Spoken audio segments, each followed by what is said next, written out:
Hello, everybody, and welcome to the Dorks in Danger, a tabletop group where my friends and I currently play Dungeons and Dragons. I hope everyone's New Year has been well thus far, and the holidays and festivities have gone well. Do have a little piece of art to share at the beginning of this one as well, done by one of our local artists, Rhos. What? A wonderful movie poster. Oh! I got scared for a that's the second. one I was like, what are you I going to show used in them? the last session. I just Okay. want to highlight how amazing it is. See it here. It'll be put in post. Perfectly done. It is a wonderful. I love it. It's amazing. Thanks. I need to look at it again. It's so good. Flooring. Anyway, not to delay. Let's get right in with the Dorks in Danger. Dorks in danger. Previously, you had ventured out to a Harper hideout to the southwest of Fandalen, performing a ritual and acquiring some magic-imbued crystal, a gift from a hidden temple to Lathander. Upon returning to town, you hurried to your friend Gundren and, with Garael's assistance, in prayer used the crystal to revive your departed friend and employer. Seeing that life had returned to him, your group retired for the evening, able to relax for the first time in many, many days. You used the time to recoup and plan up your next steps just a little bit. You consulted with some of the locals to seek protection for Gundren, as you were unsure if he would still be being hunted, and a new group showed up in a caravan that you had seen on your return to Fandalen, which turned out to be one Lord Orina Oceanpetal, who had recognized Rinn, though not by the name that you all knew. Your moment of levity, however, was interrupted as a roughed-up young man came riding into town, running into the inn and abandoning his horse, screaming for help, claiming that the Butterskull Ranch was under attack, before collapsing against Bud, where we come to now. With this young human man collapsed into Bud's arms. He looks charred, beaten up, quite a few bruises, some cuts here and there, dried blood on his outfit, and he appears to have fallen unconscious. Toblin and several other patrons quickly rush over and begin to help him out of Bud's arms, to get him to a table and a chair to sit so that he's not falling to the floor. What would you all like to do? Do I recognize the boy or no? You do. You recognize this young man to be one of several farmhands that Big Al, as you know him, employs. Ow. We've been there, right? We know these people, or just Bud? Oh no, Yeah, we all did, right? you've never heard of this place. Oh, okay. Good, because I felt like I never heard of this place. You have well, never I mean, heard I of was this place.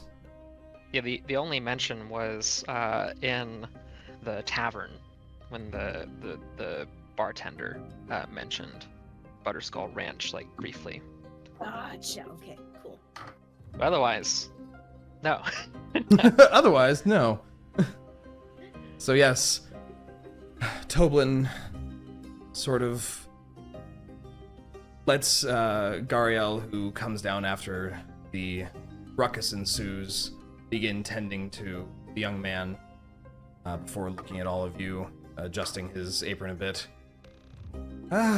Well, don't really see that every day. Oof. Okay. That's not good. Butterskull Ranch is... it's like a day away. A day and a half? Something like that. Wait. Bud hasn't really moved like from his place on the ground like since they took the young man like from his arms. He's just kind of, he looks very tense and like frozen. You don't really know like what's going on in his head, but he eventually bolts up and says that we have to start moving now.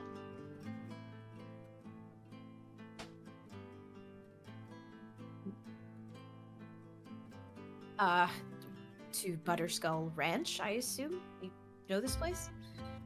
Yes, my parents are there. Oh, shit. Where is it? What would that be? Like Bud- northeast of here? So, Bud, you kind of quickly go into Rinn's pack and snatch the map out that she's been carrying. Hey. And Bud points to right about right about there. Over to the northeast, quite a ways away, just past the town of Conyberry. And out of character, can you remind me the Lady Gary or Gariel's quest is in that direction as well? It is said, or she had said that the Banshee's lair was just a bit northwest of the old ruins of Conyberry. Okay. Kind of perfect. Yeah. Okay. Is Gariel the one who helped resurrect? Yes. Yes. Okay. Yes, she is So, the cleric that helped you guys resurrect Gundren. Yep. And the one who initially approached us as we were leaving for Cragmaw about a banshee Mm-hmm. problem. We're gonna have to get that necklace back from her. Or what was it, a comb from her? It was Yeah, a silvered comb. Comb. Yeah. Yeah. Where we are right now, are we at the inn or are we outside? You are currently at the inside of the Stonehill Tavern, an inn in Fandalen. What time is it again? It's about 11 a.m. or so. Okay. Okay, well, Reyka's gonna just silently run off. What? Oh. So you all watch Reyka just sprint out without a second word. In Can what I like direction? call after her real quick? She's running up to wherever the rooms are. Oh, the Hmm. rooms are okay. Yeah. Bud is going to go up to the cleric and say, "Is there any way we can get there faster besides horseback? You did all your resurrection stuff. Can you do like teleporting or something?" The robed cleric looks at you and, still cleaning some of the dried blood from the young man's hair, she just shakes her head. No, that's not my sort of magic. I'm, for one, not the most powerful cleric, but also not really a cleric's abilities. That it lies more in the arcane.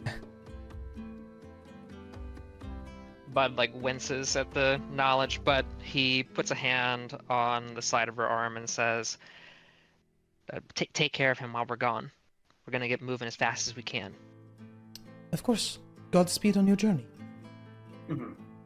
Bud turns to the party with like a very like clear, like singular focus in his eyes, like an amount of, I don't know, like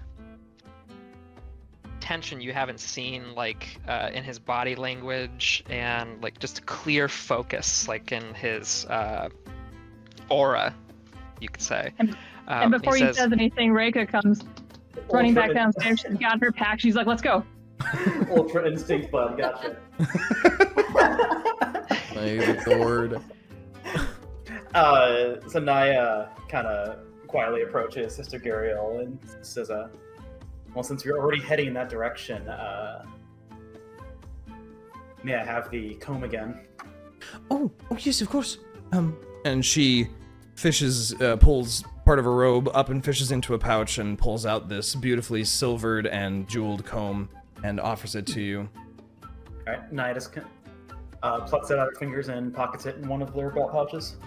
I appreciate you also considering that work alongside such an emergency. The living and the dead both affect the world. Reyka's in the doorway gesturing everybody just like, let's go, let's go. Mm-hmm. Niah trots out to Reyka. Rinn gets her shit together.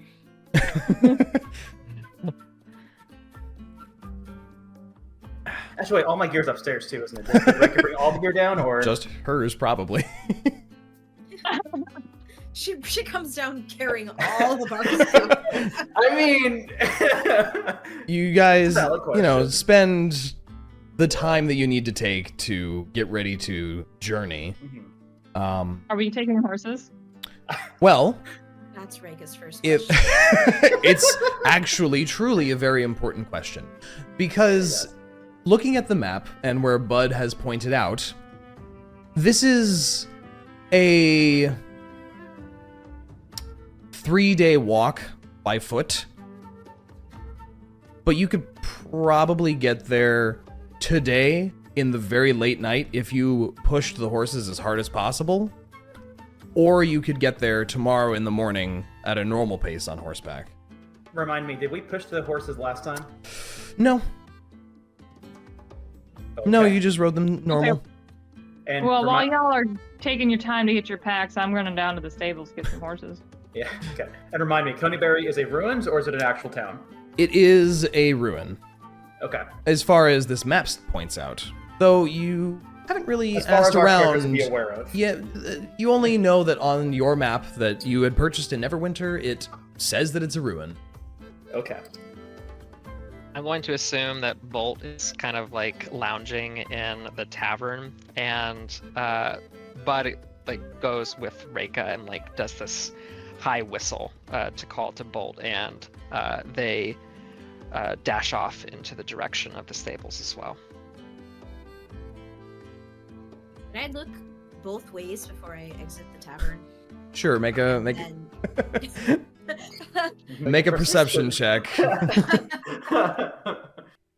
your mother's training finally kicking in? Look What? both ways. Look both ways before you cross the street. I got an 8. An 8, sure. I'm assuming you're specifically looking for What's his Ocean fucking face? Ocean Petal. Lord Arena Ocean Petal, yes. You do not see him. He's like, excuse me, You- Lord Ocean Petal. You do see the carts that he came in on are parked out front of one of the larger buildings that is now being reconstructed and patched up by the other workers that were with him, but you do not see him. Okay, great. Yeah, I'm just gonna book it for the stables. I presume everyone else is doing the same thing, Yes. unless there is anything Thava or Synas would like to do. No, I'm following off after them. No, yeah, for sure. We'll help him out. So within just a few minutes, you all make it to the stables, and by the time the rest of the group catches up, Reyka and Bud have already, alongside Edivar, have all resaddled the horses because she had literally just been taking the saddles off this morning. And, all right, get them ready again. And it doesn't take too long between the three of you to prepare the horses for the journey and begin setting out once more. Heading once again out the northern portion of Fandalen. And I'd assume Bud is leading the way. Oh yeah. I assume I didn't have to do a, what was it, like a strength check with rival, or... I think in this case, your conviction for the cause at hand might be overriding the I was the need actually for one in the wondering moment. if I could do like a persuasion check on It'd rival. probably- Sure. it'd probably be more of intimidation. but- Sure, what would you like to say to the horse?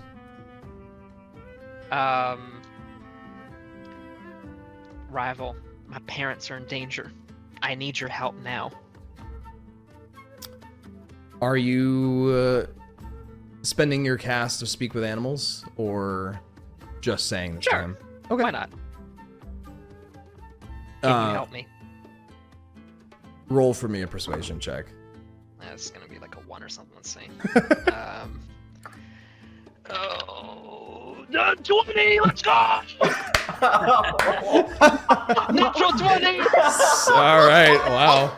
You know, I mean, If there's ever a time. if there was ever a time. The horse looks at you, turns his head, and you see him narrow his eyes. And you swear that you can see, not that the animal expresses a, you know, sort of human emotive in any way, but you almost feel like you can tell the horse is furrowing its brows and just says, "Trouble? All right, let's go get him."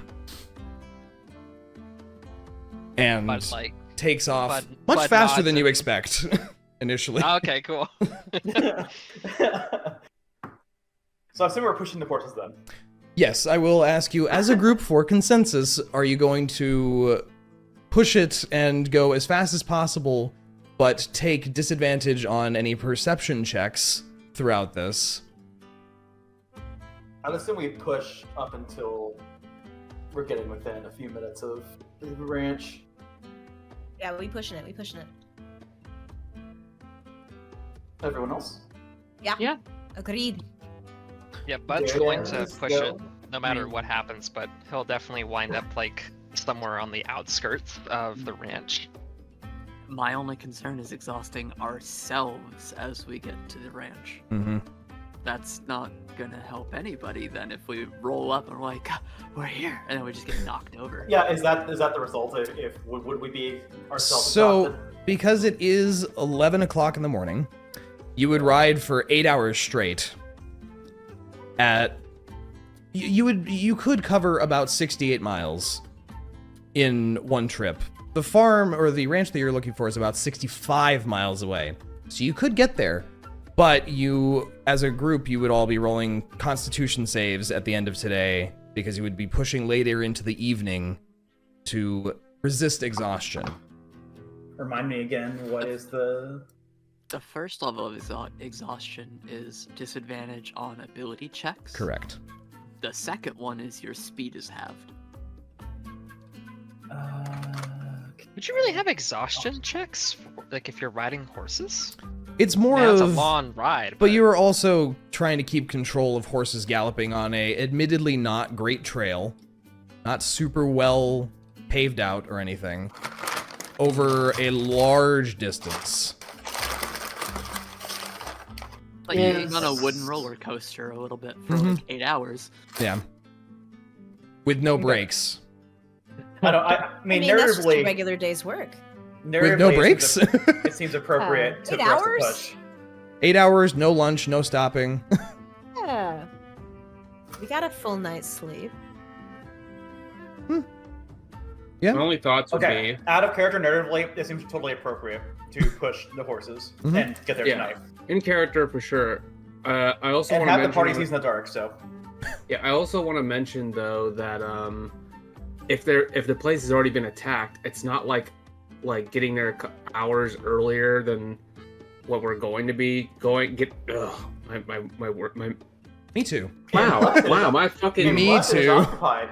It's already taken a day for the kid to get here, Yeah. taking a couple more hours, you know.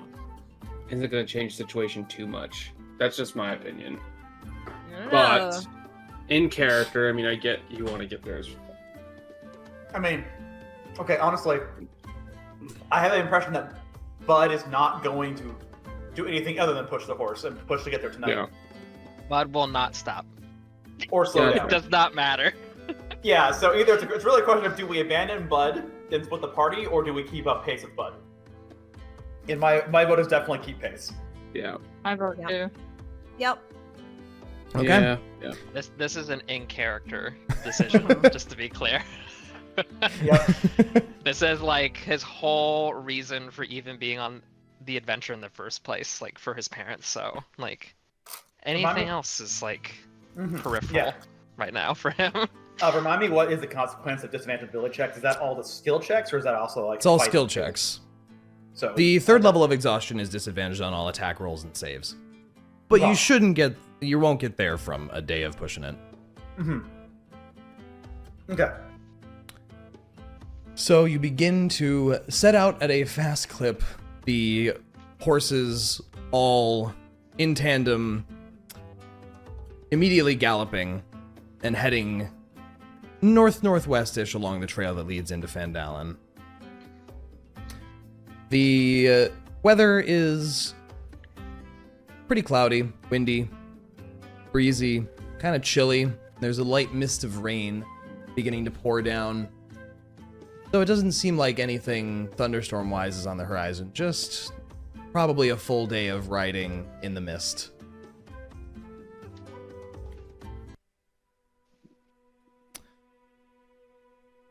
The first hour rolls by fairly inconsequentially. The hillside rolling past you all. The sound of heavy breathing of horses. And the clinking and thunking of... Are you unfurling like a map? What are you... I'm sorry. That was the loudest bag I've ever heard. That was so perfect with the narration, though. The thunking and Niah crinkles paper as she rides along, and a nervous tick that I'm sure she has. Hey, that better not be the map. It's better for the pyromaniac to have the map. What? Is it really better for the pyromaniac to have the map? Look, it was safe in a pack. Just don't crinkle it. It'll tear more easily. We only got one. Good lord. Oh my god. You were saying, Dre. Yes. Getting back on track. The first few hours of your journey go by fairly uneventfully. There are animals that flit about the area, but for the most part, it is unobtrusive. Bud, why don't you make a perception check for me as you are all riding along this trail, the sides of which are at disadvantage as well because of the focus on speed rather than care. I got an 8. Well, actually, hold on. That would be a... let's see. 22. A 22. As you guys are cruising along at a very rapid clip, not necessarily paying attention to the road per se or the equality, just driving the horses as hard as possible, Bud, you spy, winding around one of the bends, another caravan of sorts, a single large cart with a pair of draft horses on a not so wide trail as you're on. Imagine like a frontage road in a countryside, but with dirt walls to either side as this trail was dug into the hillside rather than onto the hillside. On a 22, which is impressive at disadvantage, you're able to notice this quickly enough and veer off to the side, the rest of your party following suit and narrowly dodging this caravan of individuals who sort of yell after you, but the sound of hoofbeats in the dirt obscure whatever they could be saying. Oh, Bud, what if they're from the town? What if they're from the farm? Bud! Hey! I was gonna say, probably have to yell if we're on, if we're going crazy with the horses. Hey there, Bud! But Bud thinks it's, important to stop the horses, and, he comes to a halt up to the caravan. The main driver of the draft horses, who had to sort of yank their reins to the side to move out of the way of this group of 6 speeding past rapidly, Bud, do you dismount your horse or stay on your horse and come alongside them? So are they going the opposite direction, or they were going the opposite direction of you, towards Fandalen's direction. Okay. Bud would stay on his horse, Okay. and he would hail them and ask, "Did y'all come from the ranch?" The main driver pulls her leather gloves off. She appears to be a human female with brunette hair, brown eyes, fairly basic plain rider's caravan driver's outfit. She looks at you and goes, no, we were out doing some prospecting in the area. What ranch are you looking for? Butterskull. Haven't been over that way. A lot of orcs out there now. More than normal. You just take care if you guys are going that way. So I've heard. It's under attack. Oh. Sorry for swearing at you a few times there. Good luck, I guess. Where are y'all heading? We're heading back down to a little frontier town called Leylon. It's further south on the high road. Is that past Fendalen, Dre? That is, Leylon is the town that you had seen that was sort of in the midst of renovations and constructions along the coast toward the southwest of where you are now, where you had avoided going to in turning towards that Harper safe house in the mountains. And we decided not to go there. Yes. I remember. Was there a reason for that we decided not to go that way? Was it? We were just like, meh. Yeah, let's just go to the next one. It's fine. Yeah, Oh, They look okay. busy. Niah was pushing just to get down as fast as possible. Yeah, it was more of a, hey, there's a town here. Okay, bye. Why do we care? Why would we go there?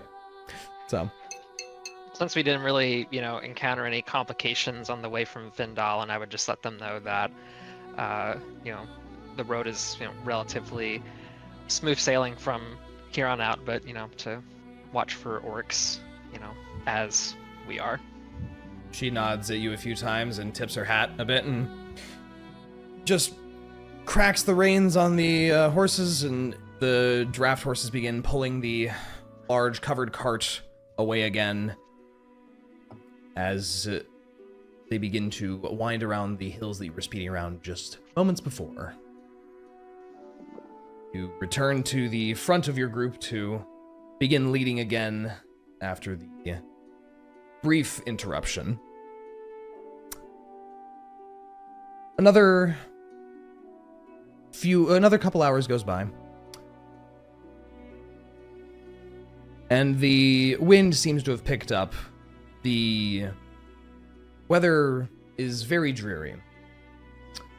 A fine mist pours through the air, and low-hanging precipitation clings to trees, grass, and rolls along the hills in small swirling fog clouds. Your journey takes you to about here, roughly halfway the distance. It's getting on towards 2, 3 in the afternoon.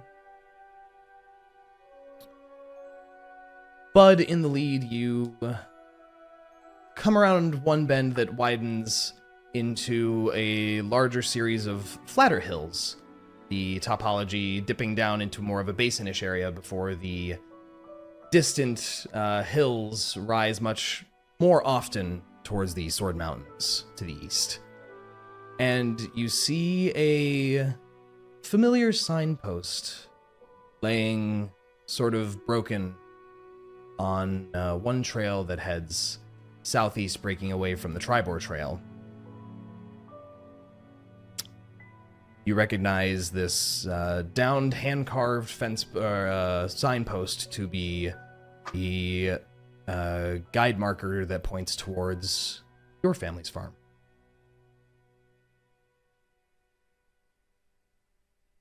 Can you see the farm from this vantage point? From here, I would say you could.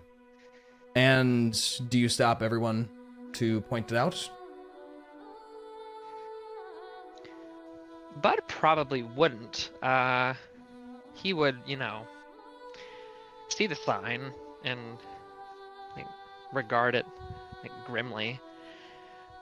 Probably say something to himself like, "They can't take everything from me," and just keep riding. Okay. Your group cruises onward.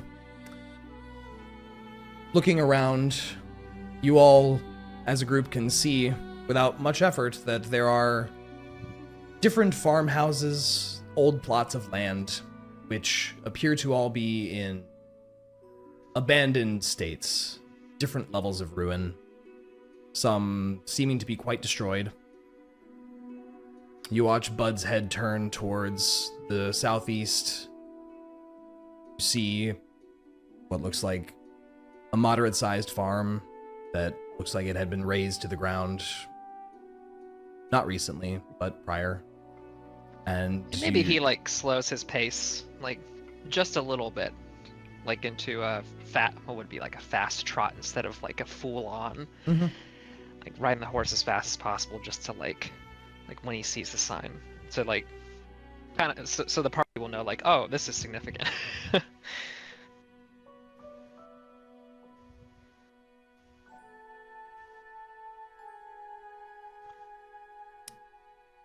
But if you guys aren't stopping, continue onward.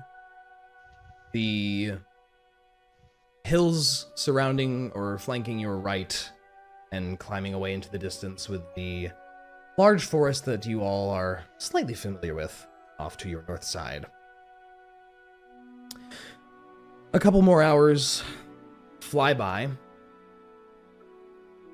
And please stop me if there's anything you all would like to do along this journey, of course. I mean, Niah is just holding off for dear life because Niah doesn't know how to ride horses. That's, you know, okay. That's valid.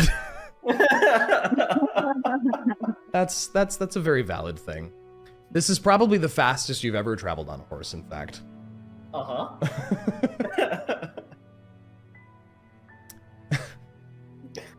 Oh, excuse me. Another couple of hours fly by. And you all, ahead of you, in a large open area, begin to see the desolate ruins of a town that looks like it hasn't been inhabited for quite a while now. The ruins, according to your map, of the town of Coneyberry. The trail runs directly through the center of the town, but it doesn't appear that there is any life here. You see some birds nesting in some trees, several animals perhaps flitting between some of the buildings.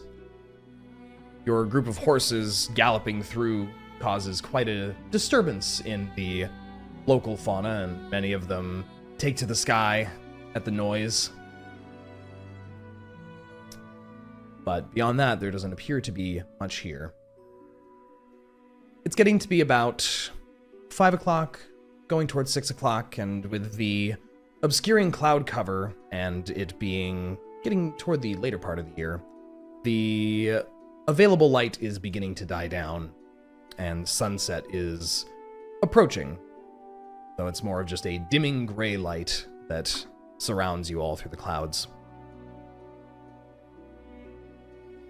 As you proceed on through this ruined village, the remains of several carts still sort of littering the trail that goes through, but not hardened to navigate.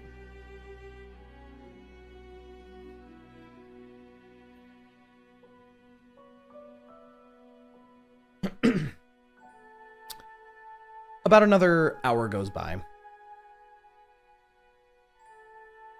Darkness begins to set in fairly, sort of the twilight during a storm sort of thing. Darker than would normally be at this time. And you begin to ride your way along the many turns.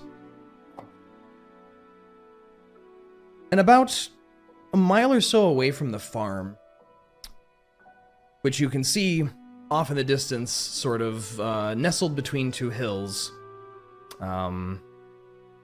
you guys see a large dairy cow just sort of standing in the middle of the road, currently busying itself chewing some grass that has grown up on the edge of the path. And looking around, there's also a number of horses with their bridles and saddles still on, just milling about. That's not a good sign. looking closer, it's a large dairy cow with sort of mottled spotting along its body. There's a cowbell that appears to be decorated with a brass inlay tied around its neck. But you do recognize this cow. I was about to ask. Yeah. You very much recognize this cow. Even at a distance, you would know where this cow from anywhere. This is Petunia, as you know her, which is Big Al's prized dairy cow. And as you approach, you can confirm this by seeing the branding on the back left hip with the letters BAK.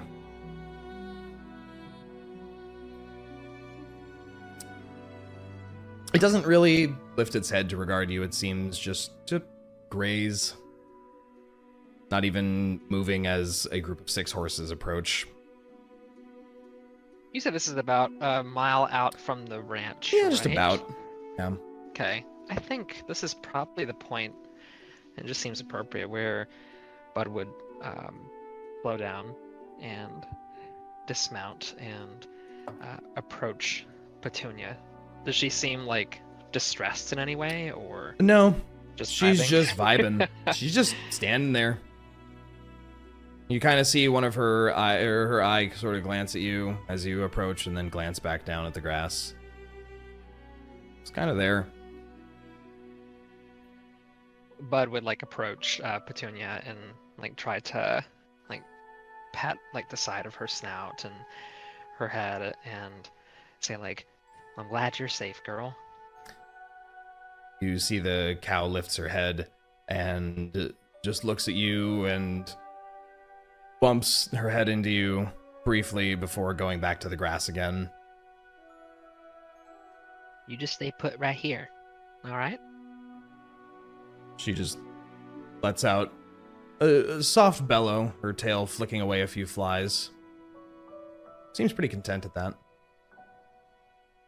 At this point, I assume the party's like really close behind where Bud dismounted, and he'd address them all and say like, "We can dismount here. We're about an hour out from the ranch. We need to get a good, we need to survey the land. Approach quietly, I reckon." That sounds smart. I don't like that the animals are out here this far, though.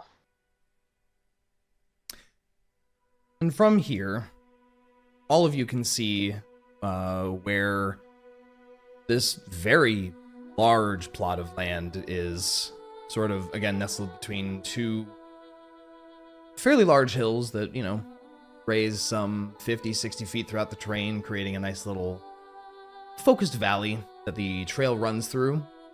The farm, from this distance, you can see that it sort of butts right up against the edge of the trail itself. You can see several plumes of smoke from perhaps fires that have been going for a day or so. Still kick gray smoke into the sky. But you are a fair distance away from it still. Gray smoke, so it's not burning anymore.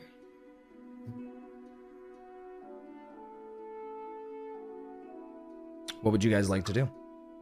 Well, as Niah dismounts, you can see that she's very shaky on her feet and looks very frazzled.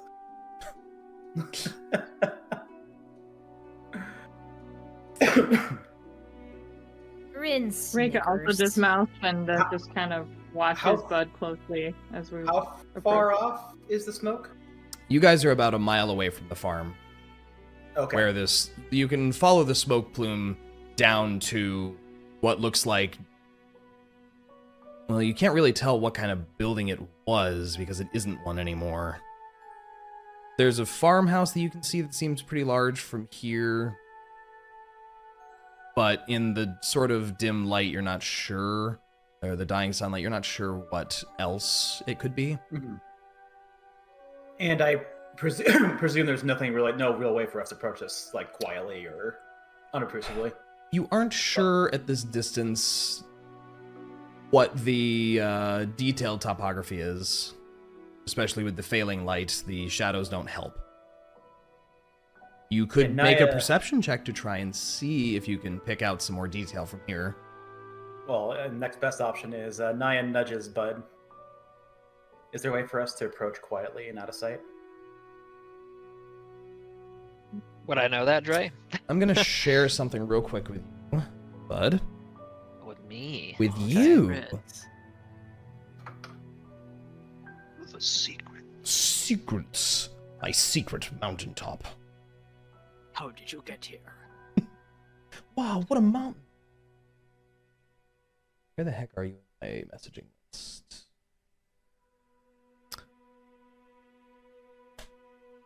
You would know this layout that I've just sent you.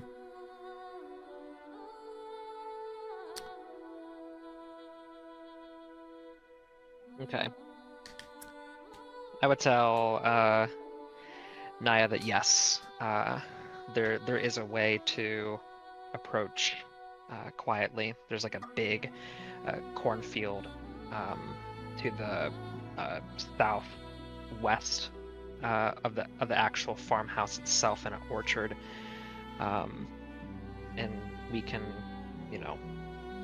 go through that to make our approach less obvious. All right, let's go.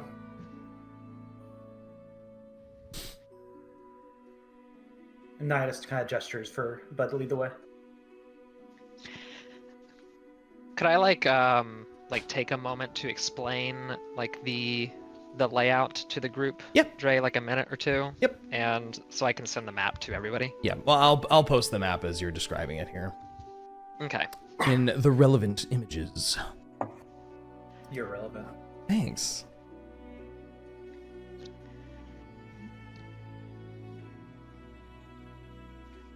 Okay. Since we're probably going to be approaching as well, I'm going to go ahead, and while Bud is explaining the layout of the area, I'm going to cast Pass Without a Trace. Wonderful idea. Ooh, wow. So everyone can keep in mind that if you do a stealth check, you will do so with a +10. Ooh, Yeah. ooh, For the that's next wonderful. hour. Okay. And we're now untrackable by mundane means, right? Correct. You do not leave footprints, as it were. I think before we head out, Bud would Wait, address wait. the... Nope, sorry, go ahead. I'm just gonna be stupid. Go for it. Oh. I just really want to step in like thick mud and see my tracks not be leaving tracks. do you do so? Does it does it magically fill in? Yes, what happens? Yeah, just real quick, 1 second. Bud, go ahead and describing your thing real quick. I'll interject in a moment. I've distracted her. I just want to read the wording to be specific. Okay, never mind. Yeah, so, as you, dip your foot in the mud, your hooved foot in the mud. Thank you. Sorry. And you take a couple of steps, you glance back, and it's as if you didn't walk there at all. The dirt is completely undisturbed. The mud is coming off your hooves like you would expect, but it's not there anymore. Whoa, that's so cool! Niah just shushes Rinn. But it's so cool. Yes, it is. Now, can you be excited a little bit quieter? Sounds Also- like an oxymoron to me. Also, don't fucking light the cornfield or the orchard on fire. Why would I do that? Why would you set us on fire repeatedly? You were in the way. Exactly. Don't do it. Cornfield ablaze by accident. I'm sure that would go over well. So, Bud, you sort of take the time and draw in the dirt, sort of a crude version of this layout. Where the barn is, the farmhouse, everything. Yep, how we would, probably go up to the gardens too, maybe like along the like southeastern side of the pond, and you know, evaluate things from there. Mhm. But before we head out, Bud would take a moment to say that, everyone, I don't know what we're getting into. I don't know if Al and my parents are holding up, or if we're walking into something worse. But this is everything to me. This is why I came on this adventure in the first place. Orcs burned down my entire farm, and I went out to go raise money so we could rebuild it. And my parents were staying here while I was gone. And now the orcs are here. Thank you for being here with me. And hopefully it's not too late. Niah just kind of reaches out and squeezes his shoulder for a moment before letting go and moving on. Bud smiles and like acknowledges Niah's gesture. It's really serious. All Yeah, right. this is the whole reason I'm out here. Are there any other preparations you guys would like to do before beginning to make your way to the farmhouse? You have How long out are we? you're about a mile away, so that's about 17-ish minutes of walking, give or take. Okay, yeah, no. Nothing quite yet. Okay. Yeah, I'm looking as well. I don't think I have anything that I want to prep beforehand. Taking care of a couple things.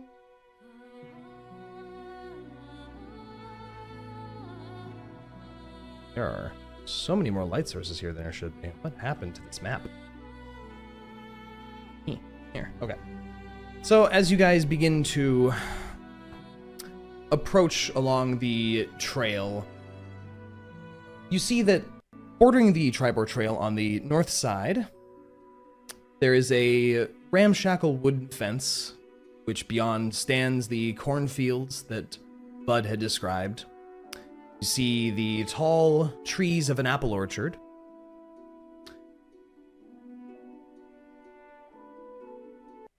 And you see that there is definitely light coming from within the farmhouse itself. And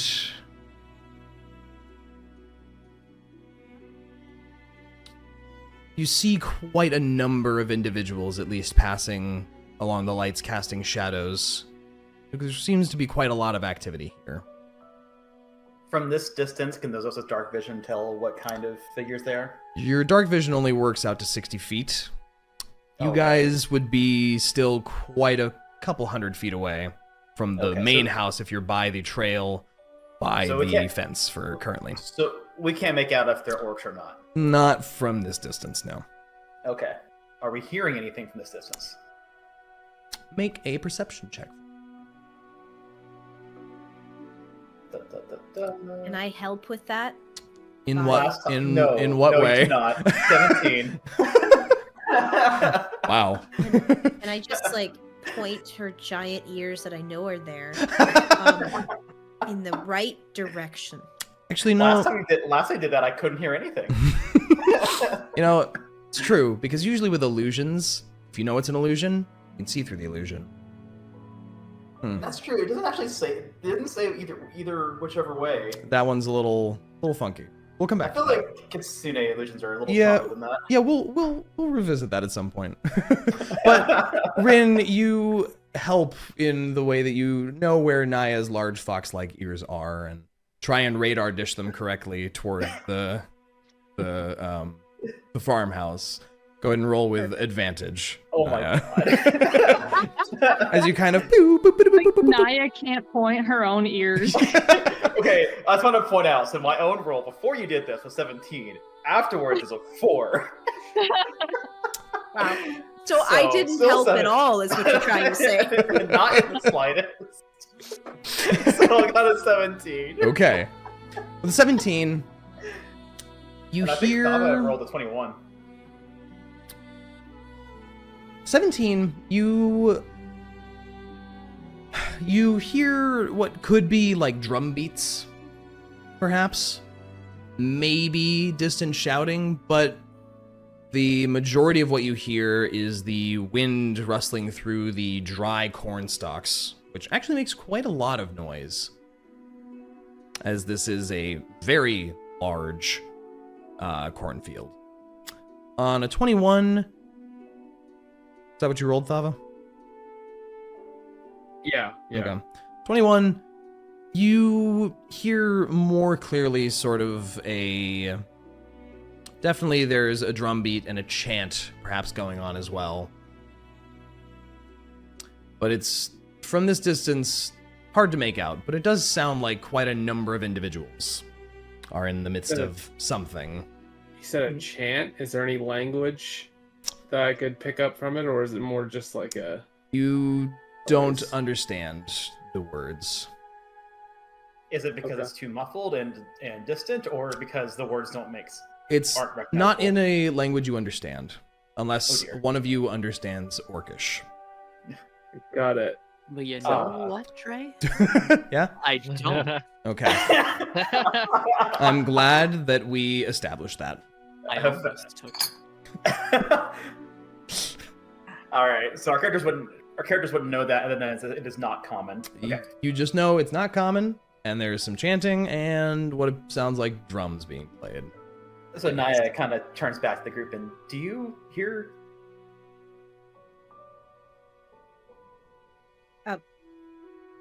Do I? We don't. You do. There's a lot of corn out here, so hopefully they don't hear us. We should keep moving. Thava, are you gonna chime in, or? Yeah. Sorry about that. There's some kind of chant. It's not uncommon. That's all I know. And the drum. But people here speak common, right? It's not like they're, I don't know, speak some weird dialect, do they? No, they speak common. Yeah, that's what I figured. Niah summons her sword. Way I see it, there's a light there. There's people still here. That means there's something important still here. So I don't think we're too late.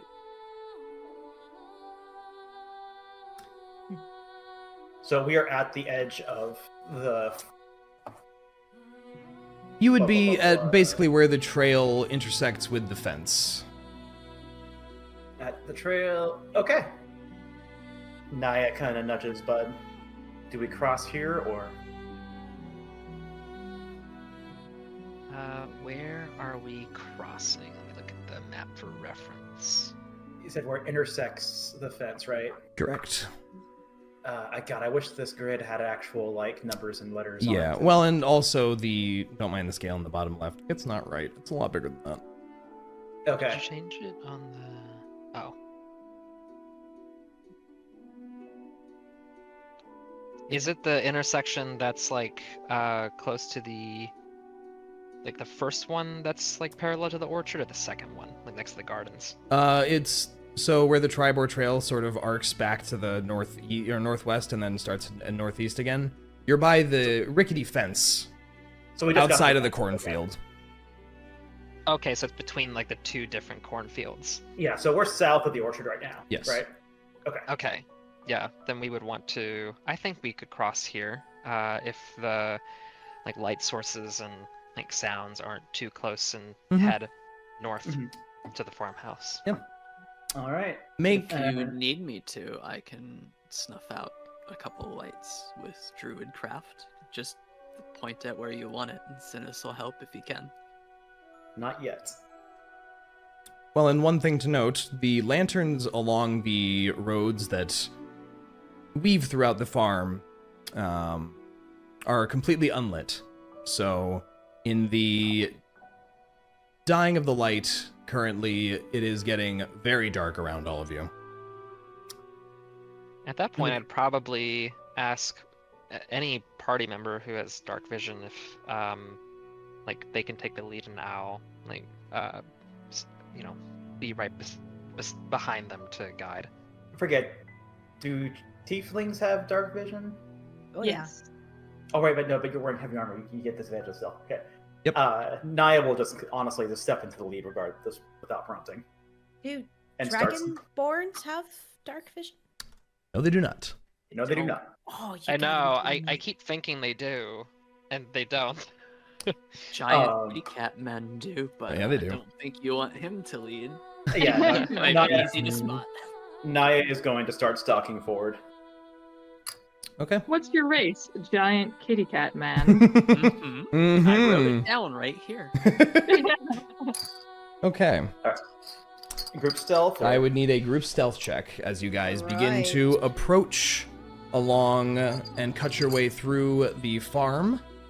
I will also need, eventually, +10. Remember. yes, add +10 to whatever you do. 32. 21. 24. Well, Nice. that's with the +10, by the way. Hell yeah. I know. I figured. Nice. I mean, you got disadvantage plus what limited dexterity and no proficiency. Yeah. Yeah. Okay, so 31, 21, 20, 32, 21, 24, 12. 21. 16. I apologize if you Well. hear any metal clinking. My cat is playing with Cap Oh, on my yeah. desk. Very loud. Yeah, we like- can hear it. Yeah, don't be That's racist. Very very loud. loud. Houdini, please. Okay, Bud, what'd you get on a stealth check? I got a 16. Did 16. not roll well, but that seems okay. That's with the Nice. +10? That's with a +10, yes. Wow, okay. You Okay. just Who rattled has it. three? It's Who has fine. proficiency in stealth in this party? I forget. Disadvantage on Niah? stealth? Proficiency in stealth. Oh, not me. No, Is you're it right. literally just Niah? I think I would No, guess yeah. Niah and maybe Reyka. No, I have disadvantage. on Oh, that's right. Yeah, I think And warrior proficient, right? So okay. yeah, no, it's just you. Good luck, Okay. buddy. So, Okay, yeah. just so I get my numbers I'm straight, surprised that Reyka has a disadvantage. she's on in heavier stealth. armor. Oh, Like that's chainmail, right? I forgot So- about that. Scale mail. Scale mail. Okay. So, Bud rolled a 16, Niah, you rolled 32. 32. Reyka, That was a 21. 1. Rinn, 24. 4. Synas, So at 21. and Thava Whoa. was the 12. Okay, cool. This is when you put on Clean House from Modern Warfare, Gray. And Bud's like, this is Bravo 6. This is Bravo Pulls night vision. going dark. Remember, Pulls no night vision orcish. goggles out of nowhere. Derry. Wow, wow, wow, wow, wow.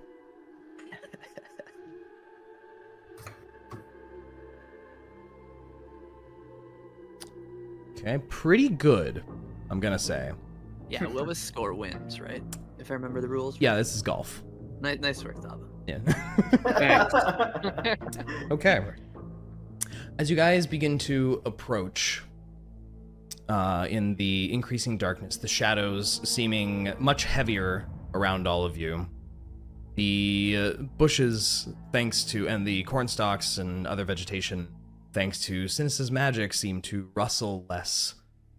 And you all seem fairly unnoticed or completely unnoticed rather, as you cruise up along through the garden and toward the pond you had said you wanted to go, Bud? Hold on, let me look at the map again. Say it one more time. As in, you guys cruise through, you basically get to the pond area without any issue. Yeah, I think skirting the edge of the cornfield along the road Mhm. is between that and the pond is probably best. As you guys begin to approach this large 2-story farmhouse, in the very dim light, you see several bodies sort of piled up, laying in the grass, not too far ahead of you, about 100, 50, let's say 50 to 60 feet in front of you, and about 60 feet away from the farmhouse, you see about 7 bodies piled up on top of each other. Some of them appear to be human. Some of them appear to be orc. Orc, you say? The chanting and the drum beat that you heard from before is much more obvious now. Do I recognize the drum beat or no? No, it just sounds like a very constant do do do do do do drum beat. So I haven't heard that before. No. Okay. And you hear quite a lot of voices inside the house itself. None of which are speaking in common. How do they sound? Voices. Do I need to do a perception check? Give me an insight check. Insight check. I also sent you something on Telegram before I roll. Yeah. May I also do the same, Dre? Yes. No, bud, you are not. Okay, good. Because oh no, I am not 12. doing this right. All right. 12? My insight check. 12. Yeah. I got 13. 13. Okay. It seems jovial, sort of. It's very gruff, but yeah, it's hard to discern. You don't know the language, and it's just a very sort of guttural shout sort of chant. It's not really getting much from it. Okay. Also, could I get a marching order from all of you? How are you approaching this building? Niah in the lead. What second? Okay. Well, before we can... Okay, well, yeah, we can do the rest, but I have a proposition first. I'm somewhere up there. Somewhere up there. Somewhere I up near the front. third or fourth, yeah. I'll be Towards third. the back, for sure. So we can hit all of us in one go? What? Efficiency. It's in marching order. You didn't say array. Well, in this case, you are approaching from what is functionally a lawn. There is no constraint on your organization and your order. Okay, so we are at the Y intersection between the gardens and the cornfield and the pond, or are we... You would be basically sort of near the pond's southeastern shore. Oh, but we have cover through the rightmost cornfield to the house. Do we have a map for this, or? I posted it in Discord. Yeah, relevant. Okay, so we would have to be crossing open field to get to the farmhouse from here. But you guys feel pretty confident that you're being pretty sneaky. Is it that little opening with the path that would Yes. that we're going across? Yeah, okay. From here, you can also see that the main building itself is made from large timbers. It's a very rustic lodge-type house. Pretty much all of the windows on the bottom floor that you can see on the southern side of this building appear to be very broken and shattered out. There's a lot of what would be wooden shutters that have snapped. There are 3 windows that you can make out from this side, on the southern side of the building, and a door on the south side of the farmhouse. You do not see, at this distance, any individuals on the outside. All of the light in this scenario is pouring out from the inside of the building. Is the building a 2-story or 1-story building? It is a 2-story building. Niah nudges Bud. Is there a cellar? Do I know this, Dre? You do know that there is a cellar on the northern side of the house. You also know that the northern side of the house has a porch, which was regularly used for sitting and having a smoke. and that there is a front door and several more windows on the northern side of the house. The porch is on which side? The north side. Northeastern side of the building. Okay. Is the cellar like how visible is it from the porch itself? Definitely somewhat visible. Okay. I think Bud would pose it as a question to the group, like because there's so many people on the main floor of the farmhouse. Like, should we skirt the eastern side and go into the cellar if it's next to the porch? Maybe like peek around to see if there's anybody on the porch when we get there. I can scout it alone. I can hide myself and take a look and see if there's any survivors inside the house. Okay. I would, trust Niah on that and leave her to it. All right. Is that something that we are, as a party, okay with and want? Yeah, I think so. Yeah. I'm down, yeah. Send in the sneaky one. All right. So, Niah. So you said there's no one outside?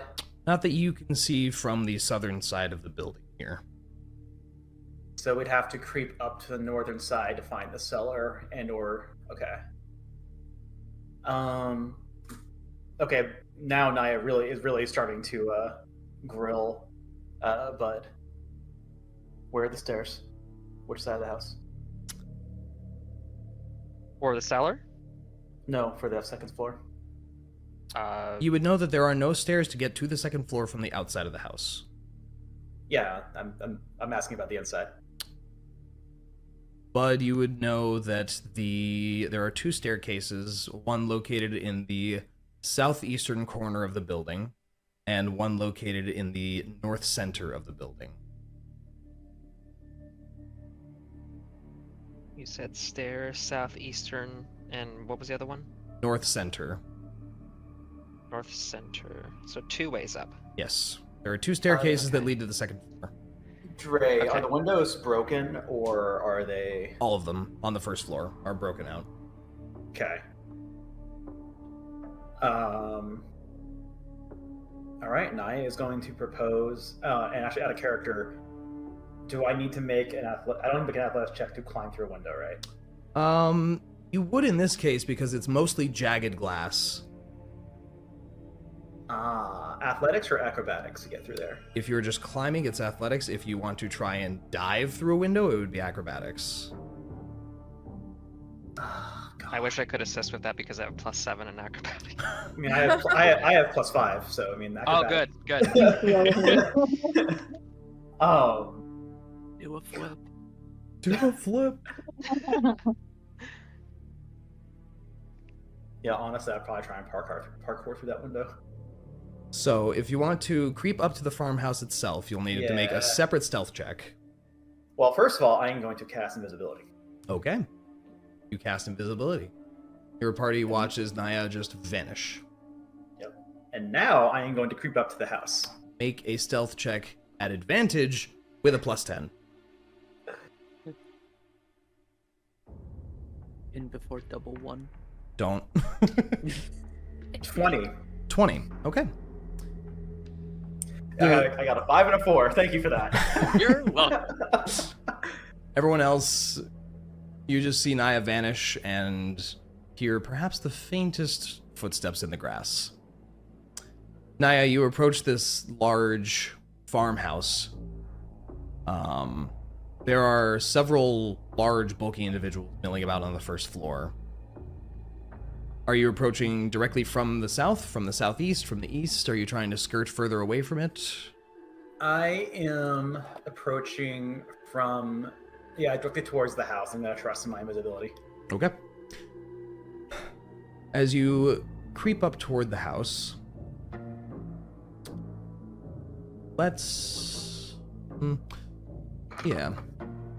you can see there is a window. There are two windows on the southern side of the house that you are approaching, as well as a short staircase further to your left that leads to a door that is hanging open. This is outside? This is all outside, yes. Okay. Do you creep up to one of the windows? Yeah, I want to peek through the window and see what's going on in there. Okay.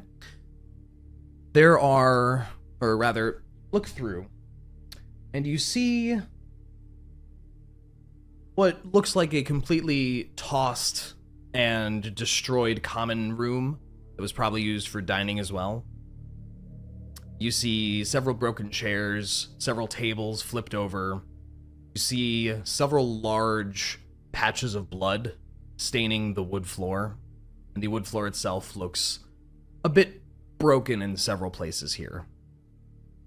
You also see 4 large figures milling about, some talking to each other, a couple eating some large cooked legs of some animal, as 4 orcs stand within this room ahead of you. Okay, and on which side of the building is that? That Window? is Southeast? the southeastern side. Alright, I will creep up to the stairs and look through the door.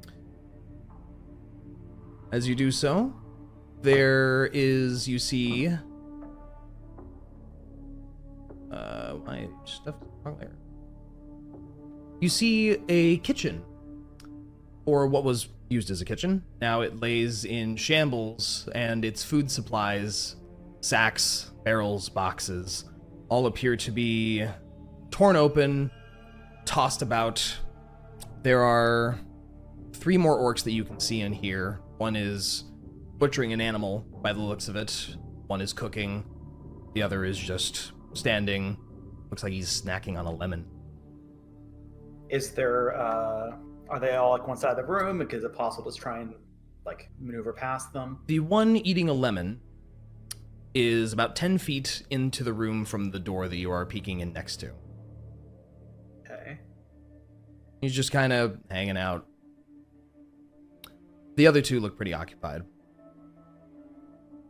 You see And this orc just kind of pace back and forth further into the room, and then come back. He seems to just be milling about aimlessly at the moment. You can also see, about 20 feet in and to the right from the door that you're at, another door which leads to the common room that you had seen into before. There's another door that you can see much further at the other end of the kitchen, but you do not see what is past it, as it immediately turns to the right out of the kitchen and into an area you do not see. And it's open? Yes. Pretty much And every the door limit- you've seen is just laying fully open or Broken broken open, off completely. And the lemon orc is pacing basically in my path Yeah, from the kitchen pretty door to much. that Just door kind of proper. meandering throughout the kitchen aimlessly, and once in a while you see the orc that's in the middle of stirring some large pot of something, gesture at him and say a couple things, and he walks off to some of the bags that are, or some of the sacks that is torn open on the floor, and pick up some vegetables and a couple of other things and offer them. And he seems to be just kind of the errand boy in this moment. I'm going Offers him to like a wait. celery, and he's like, offers them lemon, shakes his head. I am going to wait until the next time the one that's cooking gestures for the bags. Okay. And once he does, I am going to creep across the room to the far door. Okay. Takes a few moments. And eventually you watch the cook take a sip of the stew, nod a little bit, and then points toward where there's like a downed spice rack next to all those sacks. The other orc starts pacing over to start digging through it, looking for something. You take the moment to dart into the room. Mhm. You notice immediately that there are broken tables, splinters of wood, shattered glass on the ground. But you deftly sort of hop and jump between them and stealthily slide your way through the room. Seemingly completely no one is the wiser. As you get to the door on the northern end of this room, which turns right and points into the east, you see a empty foyer. There is a rocking chair in the corner that has been knocked over, and there is an orc leaned up against the window looking outside and talking at an individual that you cannot see outside on the northern side of the building. But there is one orc in this room. You also see immediately to your right, so to the south, a staircase that heads up. Okay. And the orc is not near that staircase? No, he's on the other side of the room. Okay, do I see any other doors in this room? You see the door that leads to the common room that goes south out of the foyer, and the front door, which is closed. Okay, I am going... Oh, there's actually a door. I am going to creep up to the foot of the stairs and look up. As you look up the stairs, there appears to be some orcs milling about. You see a couple of them, one carrying a body, and another orc that looks very much not like any of the others. Most of these other orcs have had sort of palish green skin, very, very bulky frames. This one is of a sort of reddish, orangish skin, and has a much more lithe look to him, with longish, sort of scraggly hair, markings painted on him. And he appears to be barking orders and commanding these other individuals. From the bottom of the stairs, you see the orc carrying the body sort of disappear toward the west, and that's about it. So they are milling at the top of the stairs? Yes. Shit. So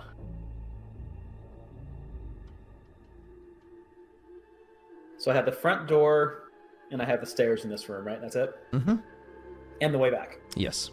So Bud did say that, and I am now on the north side of the house? We're on the north side of the house, yes. There is a window on the north side of the kitchen that leads outside. Okay. I want to listen to the door to the common room. Well, I want to creep over to the door and then listen. Well, that one's also broken open, and this is where a large blood stain spreads along the floor here as well. Right, okay. I want to peek in and take stock of where the orcs are in the living room. Mm-hmm. There's about 4 of them. Just in the center, 2 of them are sitting, eating something. Looks to be some sort of cooked meat. They seem very casual. So, Bud said that there was another staircase in the southeast side of the house. Yes, and peeking in through this door, you can see a obvious staircase in the southeastern corner. There is an orc sitting on the staircase. Damn it.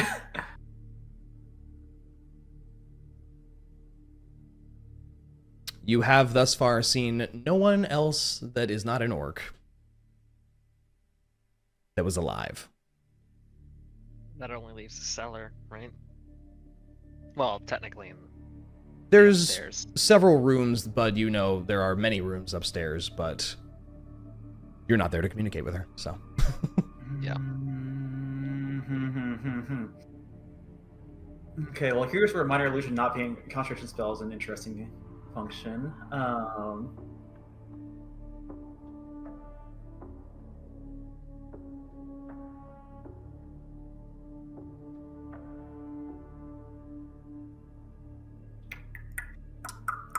Why don't we also, while you're having a think, shift over to a map?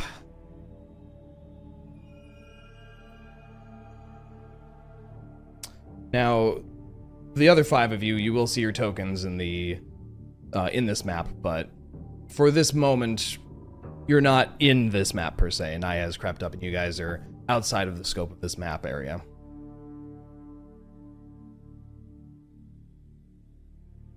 Oh, they changed UI on Roll20. Oh, goodness. Uh-oh. That's not helpful.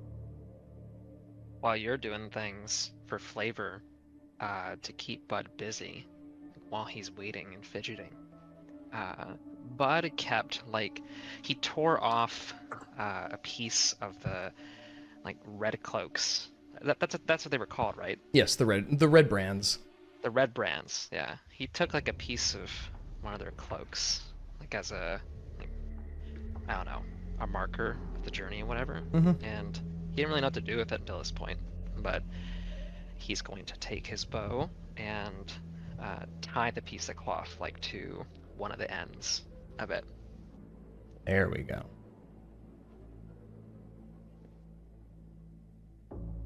Oh, now my DM screen. Okay. Wrong map. What is happening? Now, I am actually near the common room door, right? Yes. I am updating that. You are there. For reference, I'll just snap everyone to right. On. Right there. So for reference, Niah is in the center of this farmhouse. Those are your sight lines from this position. Okay, and I saw a staircase, and it's gonna be... Why is there a giant shadow there? Okay, I was wondering. That's what is happening there. Why have you betrayed me, Roll20? Okay, I'm gonna nudge my character a little bit, just make sure it's... Yeah. Wait, Wow, why is there a... What is going on? That's...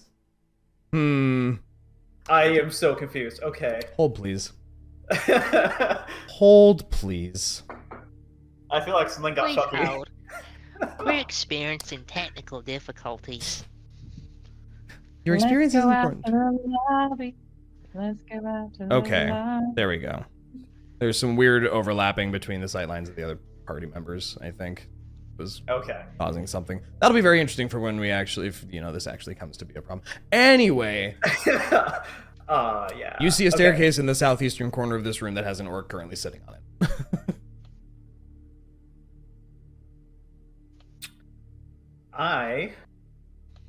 There is also an orc 10 feet behind you. Yes. But he's distracted outside the window, right? As far as you can tell, yes. I should have asked if there was an interior way into the cellar.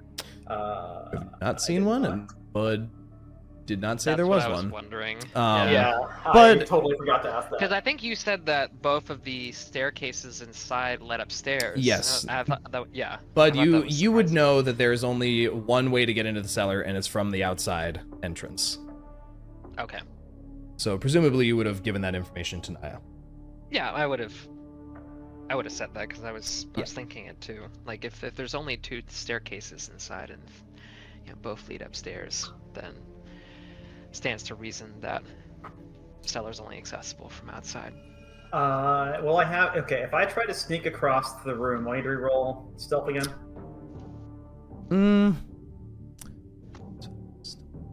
I'm considering this one pass into and the next time you exit the building to be this stealth check of 20 at this moment. Okay. I would like to... Oh, God. Okay, this broken table. Mhm. How easily could I traverse through it without making noise? It's like a big, 15-foot long dining table that's broken in half and turned on its side. Okay. So, and not and very. It's all in one piece. It's all in one piece right now. It's kind of cracked in the middle, but it's a table still. Okay. There's- You got broken glass here and a table over Mhm. there. Oh god, so I'm gonna have to pass close enough to touch these fuckers to get. Okay. If that's what you want to do, yes. Oh, god, this is so much worse than I thought it would be. Oh, this is so risky because there's definitely more upstairs. Okay, and during all of my wanderings in the house so far, have I heard of any kind of human sounds, human talking, human whimpering? Not at all.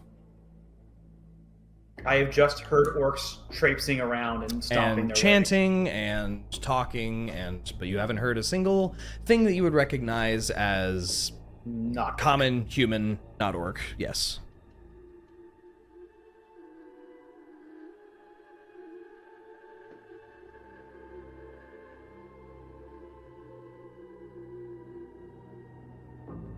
What would you like to do? Yeah. Okay. Invisibility is a 10-minute spell? Hour. Hour? Oh, okay. I was like, oh, it's only 10 minutes. I'm gonna have to be really careful. I was just say I thought it was Hour. 10 minutes. Yeah. Yeah. So you have at this point feel like you're probably halfway, if not a little more, through your invisibility. Oh, it's been a half hour already and all this creeping around? It's a 10-minute spell. No, it's an hour spell. Is it? What is it? It's just invisibility? Lesser invisibility, right? No, invisibility. Invisibility. Concentration up to an hour. Wow. Okay, never mind. Yeah.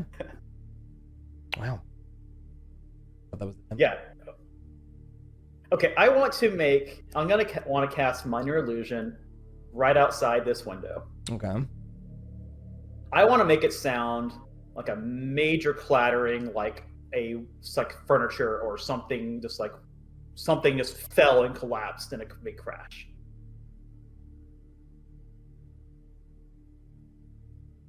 Mm-hmm. And actually, I'll be standing right about here, so I don't get bulldozed over from. Oh, it's only 30 feet. It's a 30-foot range, so you'd have to be basically right next to both of these orcs to cast that. Yeah. Okay. Wait. Okay. Where's the ruler? You'd have to be right about there. Where is And the rest of us won't be able to see the map because I just see blackness and rulers going. It's because you don't have a token in here. Yeah, thanks, Roll20, for being this way. Not that we really should be seeing it, but yeah, I have the That's same thing true. too. So I could do it to this window, which is less helpful. Because technically, what I'm just for representation purposes, I'm going to pop you all into a stack in the corner, but that is not where you are, just so you can see. Okay. Honestly, yeah, you can. Assuming that everything doesn't go horribly wrong, Niah is going to report all of this. So. Yeah. Okay. So you all should be here, presumably. Okay, so yeah, I can't. So using my ruler, yeah, that's 40 feet. But according to this, that's 30 feet. Yep. So yeah, I want to do it. I want to do that there then. Okay. Big, loud, crashing sound like furniture just came falling off the roof or something. And remind me, can you cast that without using somatic? Yeah, somatic being verbal, right? Verbal and hand gesture, yeah. It is purely somatic and material, so just a gesture. Okay, yeah. Perfect. Okay. So yeah, Nice. you invisibly sort of gesture towards this window to the south, and a massive, what sounds like crashing of furniture and wood just landing at the window, or just below it, sounds out. Your party hears this from a distance away. And immediately, the orcs in this room sort of bolt upright and begin to move in that direction, looking outside, drawing. Yeah. Several of them are wielding great axes. At this point, Are we well concealed enough, like from where we are? You're like. You guys are Yeah. much further away from where Okay. this would be, so. Yeah. So as they were approaching the window front, I've been moving over here. Now I want to try and sneak past the orcs. Or are they look at the two over here have paused, or are they still advancing? Those two are just pausing and waiting to see, while the other two are sort of peeking out the windows. Their attention's over here. Yeah, everyone's looking in that direction, it seems. They're talking to each other, and they just seem on alert. Okay, I'm gonna try and creep up to the stairs.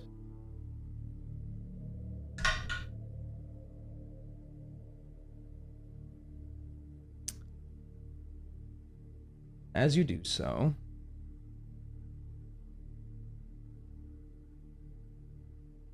it doesn't appear as if either of the orcs that you would be passing near notice you.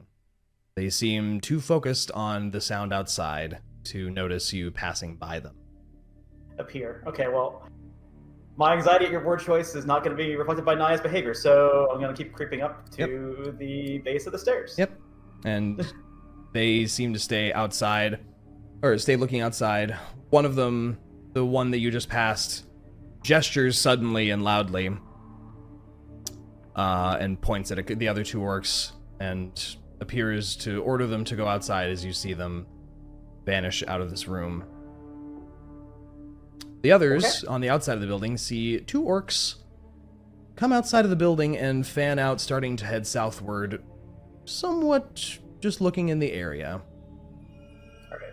Well, at this point, I'm going to creep up to the first landing and look up the stairs. Looking up those stairs to the other part of the map. Oh god. I know. Okay, there we go. No, I don't want to take all those. I just want to take all those. You do not see anything at the top of these stairs currently. Just gonna stuff your party right in there behind you. Like a dumpling? Yeah, just nice and scooched. Okay. Alright. I want to peek around the corner. Yep. Peeking around the corner, you see this same individual gesturing at several other orcs in this room at the end. You do see a couple of corpses. You see them sort of resting on the ground, the blood sort of pooling around their bodies. The Pooling? Orc, as if they were recently disemboweled. Okay. You see the orangish-skinned orc, voice, my mouth is not working, approaches and begins to chant something. Some crackles of energy floating around his hands as he gestures and speaks, as if he is performing some sort of ritual, but you are unsure what it would be. You see, recognize it regardless. Nope. You see several doors, all of which lay open currently, which lead into different rooms off the main hallway here. All right, the door next to me is closed. The door to your left is closed, yes. I'm going to creep forward, and I want to listen through the door. Okay. Make a perception check. Where's beyond perception? 7. 7? You don't hear anything. God.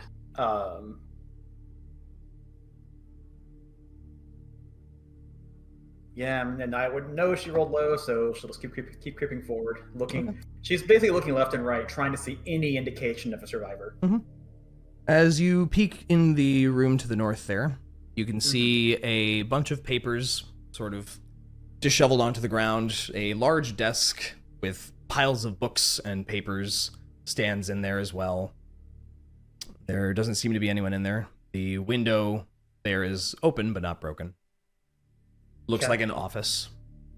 As you peek into the first room to the south, just looks like some bunks, a couple of beds, a couple of footlockers, trail of blood leading out of the room. As you proceed, the north room, much the same again. 2 beds, 2 footlockers. One moment. Too many sticky notes. I can't remember which one is the one I'm taking notes on.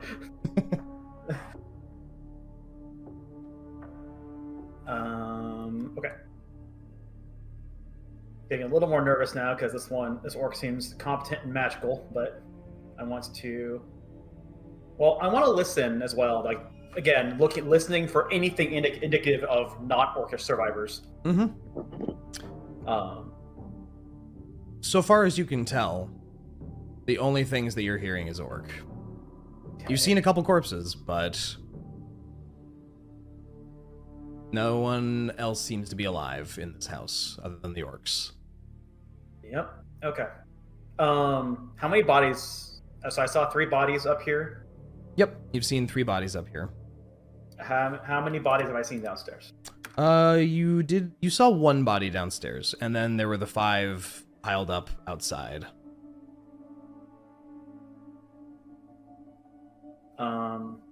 So would my character have some descriptions of what she saw, like middle-aged human male, yes, yada yada? Yeah, sort of. Yeah, mostly younger individuals, probably in their 20s. Some human, some half-elf. Okay. No one that seemed older, per se. Yeah, I'm a little bit nervous about getting any closer to this orc, and I see or hear nothing that indicates survivors. Okay, I am going to creep into this office. Okay. Seems pretty empty. You don't see anyone in here. Okay, I want to creep into the window, and I want to get at the window. I'm gauging if I can try and get out from the window safely. Okay. As you peek out of that window, you can see and hear, talking below you, 2 orcs outside, presumably perhaps the ones that the orc that you saw on the northern edge of the building was talking to. You also see from here, just down into the left a ways, the opening to the cellar stairs. Okay, so there's 2 orcs outside. That you can see, yes. Okay. And then are they directly below me, or? One of them is almost directly below you. Okay. You can also see the opening of a large stone-set well, which he is standing next to. Is the cellar door open? Yes, you can see that the stairs go down, but there is only faint illumination down there. All right, I am going to creep back to the base of the stairs and see if I can just get back, work my way out from here. So I want to. Okay. Yes, I want to take a peek back on the previous map. I want to make sure the orc didn't return back to sitting on the freaking staircase. Just imagining like all this in my head, like an Assassin's Creed or like Ghost of Tsushima. Metal Gear Solid, more like. Metal Gear Solid. As you move back down the stairs there and take a little peek, you do notice that none of them have moved. They are all still just watching out the window. Okay, he's watching out the window. Okay, I am going to try and creep past him again. Okay.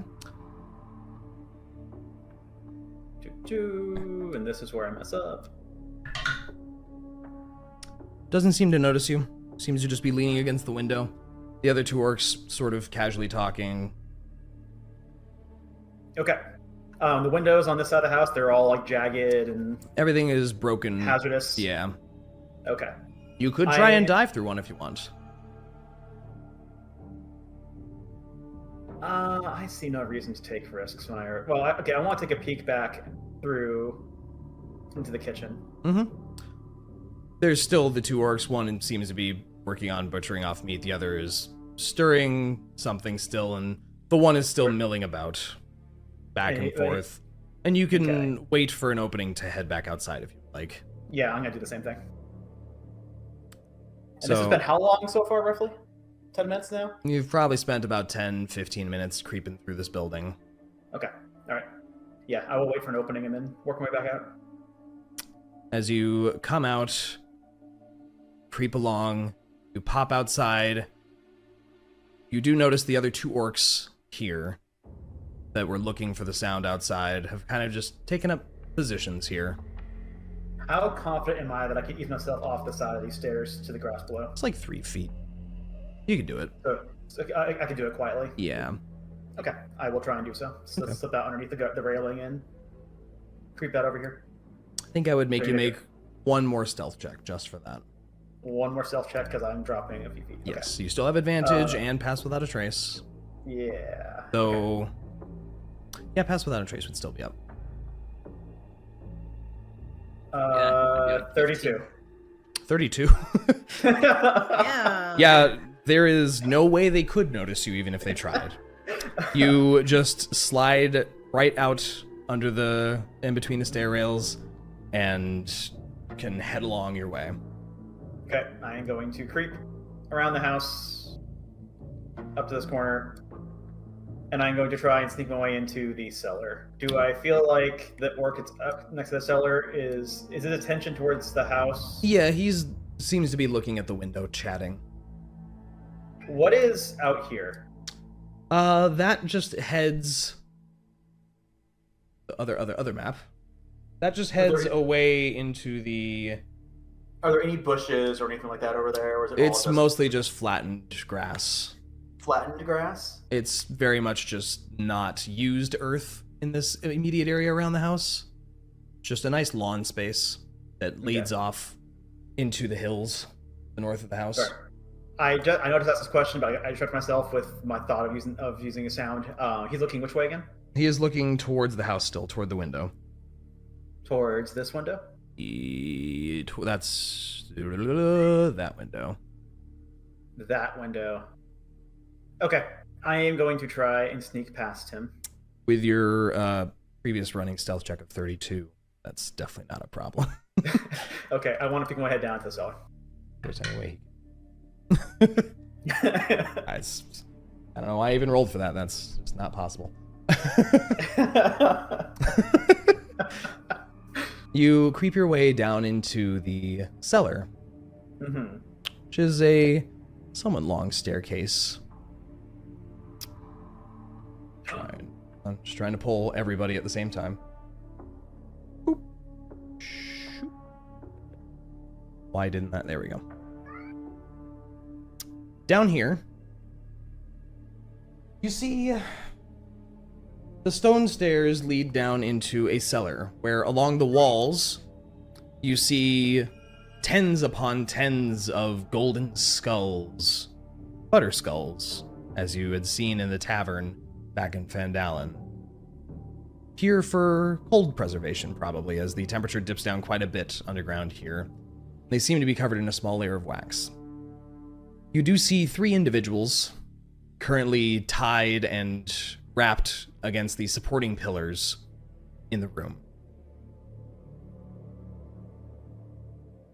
Okay. Two of which you see these 3 individuals, one of which looks very heavily beaten.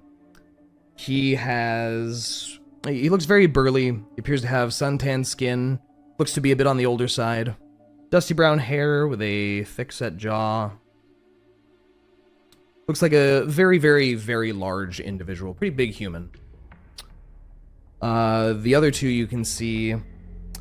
Another tall but stocky man. Rugged skin, a large bushy white beard. Looking to be wearing some sort of bluish fabric outfit, in a way. Kind of what we would probably look at and say overalls. Okay. And a human woman tied to the southeastern pillar. She appears to have long white flowing hair, somewhat heavy-set, probably average height. All right, I'm going to creep over to the hanging man. Is he conscious? He appears conscious, but looks fairly wounded. There are quite a number of wounds on him that look, a day or so old. So he seems very well restrained to this pillar. Niah is going to lean over just at his ear and whisper, "Say nothing." Nod your head if you understand. You see his eyebrows come up a bit, and he just nods slowly. I am here to help.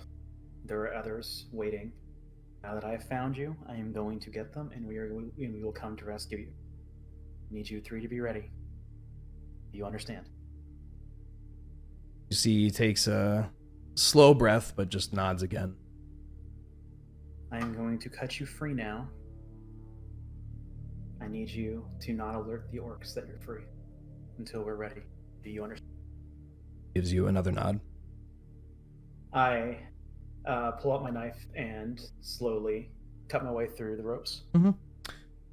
Takes you a good bit of time, as they use pretty large ropes. Probably takes you like 10 minutes of cutting. This guy is like, they found every rope they could and tied this guy to a pillar. Okay. All right. Cut him down. In about 10 minutes, cut him down. Yep. And he rubs over different areas where you can see developing rope burn on his forearms, and he obviously doesn't see you. Yes. But as he stands, you can see this man stands roughly 6'6".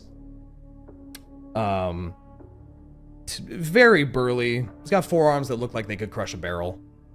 Okay. I gently press the knife into his hand, palm or handle first. Mm-hmm. Free the others. Get ready. We're coming.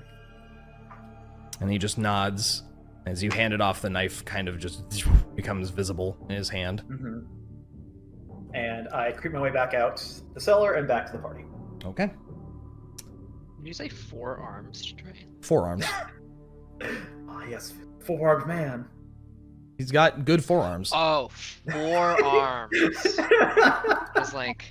As in the 4 of his arms. Yes. Yes. I don't know why my brain didn't, like, register that. We were joking at first. I was, like, thinking he would say wrists or something. But never mind. Sorry, go ahead. All right. For sake of brevity, can we just Yeah, skip you back? you get all the way back to your party pretty Okay. easily. All right. Since they were already watching, I'm just gonna regurgitate everything I saw Yep. on there. So- Everything that just happened. What I visually confirmed was 13 orcs plus a mystic orc. Red orange skin, light leave, and was demonstratively using magic. I found 4 bodies and 3 survivors in the cellar. And do you describe the individuals to Yes. Bud? Yes, I do. Yes. As Niah is describing these individuals, Bud, you know that the large, burly human she describes to be Big Al, and the other 2, as described, match the description of your mother and father. At like the description of his parents, like Bud's like eyes instantly well up with tears, and he like lets out like a shaky exhale and tries to like compose himself as he puts a hand to his chest, like just in sheer emotional relief. All right. How much longer do I have in my visibility? You're probably halfway through your visibility. I would say that whole jaunt took you around 30 minutes. Okay. Is there anything, speaking of the 30 minutes elapsed, is there anything that the rest of the party would have been doing, waiting for Niah to return, or would you guys just be sitting and hiding? Can't imagine what else there would be to do. Yep, just I think the only offering thing idea. is, you know, when the orcs like didn't the 2 like walk outside? Yep. I think Bud would have maybe like, can't speak for anybody else, but like at that he would have like gone tense and like, you know, prepped his weapon just in case, and realized that like, oh, they didn't find Niah, you know. Like I assume like most of the party might have, you know, considered that something was amiss, but you know. Well, you heard a giant crash. That before too, it came yeah. out. Exactly. Moderately concerning. Yeah, Synas would have had a sling ready, but nah, he would have stayed put. All right. Yeah. I would have cast Armor of Agathis if it seemed like we were about to go in soonish. Mhm. Because it stays up for an hour, so Yeah, why not? so you have the frosty ice armor clinging to your armor. Yeah. All Niah, right. how do you think we should approach this? Should we like wait outside the house until you attack someone from the inside, or what do you reckon? I think we need to secure the cellar and the entrance to the cellar first thing. They will be forced to at first funnel out through the front door, and then they can try and circle around the sides, but that's going to split them up for long enough. Do we wish to try and slay these orcs, or do we just wish to extract the survivors and get out? I can try and create a distraction to draw out the orcs in a different direction. I think it'd be best to avoid the orcs if we can. And if we manage to get Al and my parents out of the basement, we can ask if there are any other survivors. We shouldn't just leave. Actually, you guys having this conversation like amongst the party, or just? Yeah. Oh, absolutely. But it's gonna be Yeah. Yeah. Yeah. Okay. We shouldn't just leave a bunch of orcs here. They could move on to a new settlement. I did count 14 orcs. We have the element of surprise, but it is still going to be a long, hard fight. And at least one of them is of an unknown capability, able to wield magic. We don't have long left on my assistance, so I would say our priority is the cellar. If we can slide along quietly to the north side, at the very least secure that. Secure that, and then From there, fight. I guess we wing it. Where? So Niah nudges, but still invisible, of course. So I guess the only way you're seeing Niah right now is through depressions in the grass. Well, you don't even have that because that Pass aren't- Without a Trace. You're Yeah, literally okay, just a disembodied voice. Okay, I am going to tap How do Bud we on the know shoulder. you're really Niah? Ooh. Niah bats you in the face with the tail. It's her. Niah nudges Bud. Where should they run? Where? And if things go for the worst, where do we rally?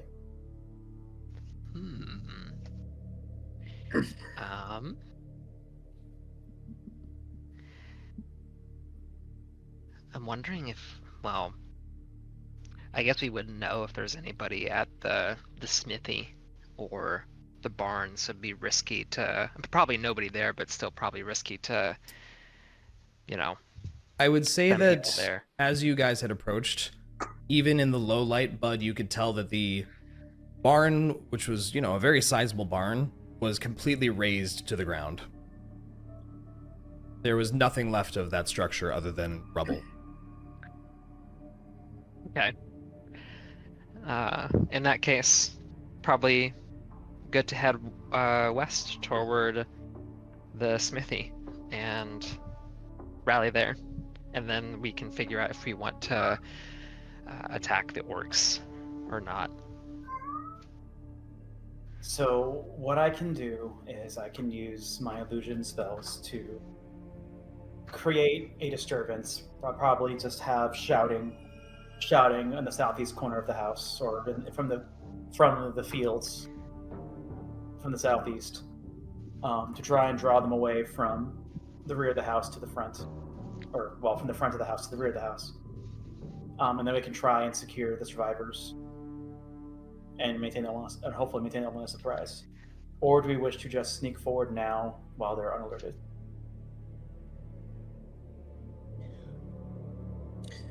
Frankly, I think we should send the sneaky ones around the back, secure the hostages, and then attack them from the other opposite side.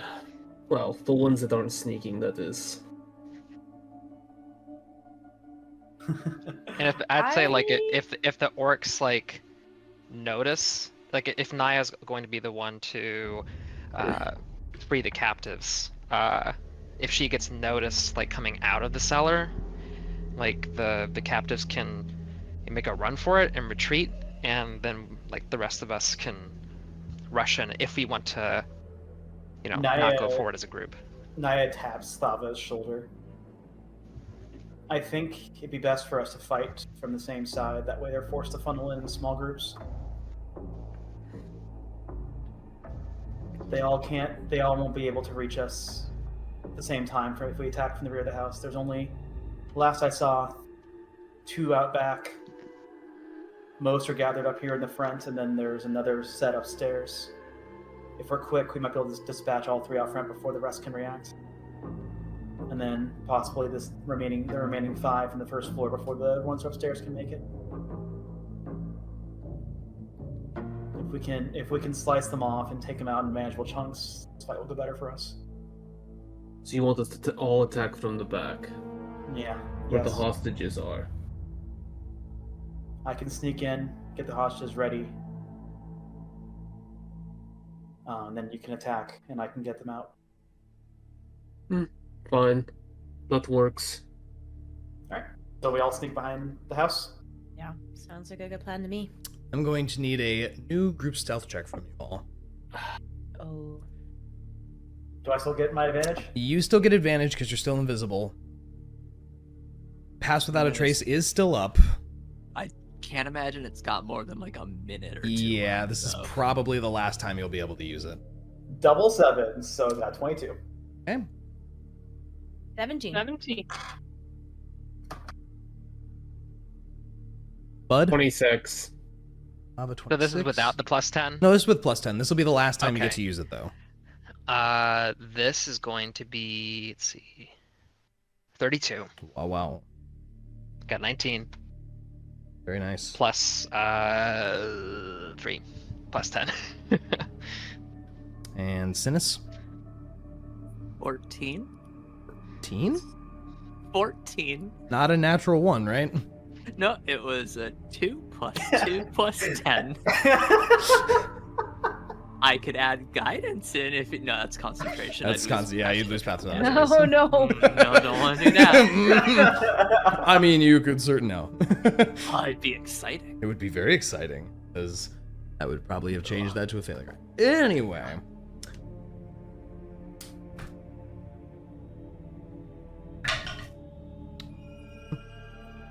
Okay. So you're creeping around to the back of the house where the cellar is?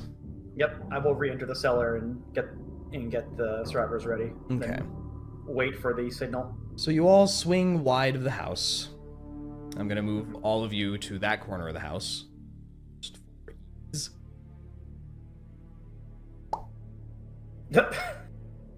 Whee! You can all sort of stack yourselves up as you would like to in this scenario. Okay, can I just represent myself being down the cellar by there? Yeah, sure. That works. Okay. Niah invisibly just leaves, basically. But this is where you guys are at the corner of this house. The orcs that you can see have not noticed your group. Alright, so I want to gather up the hostages, basically right around the corner from the cellar. Yep. Roll some Fill them in. stealth checks for them. Yep.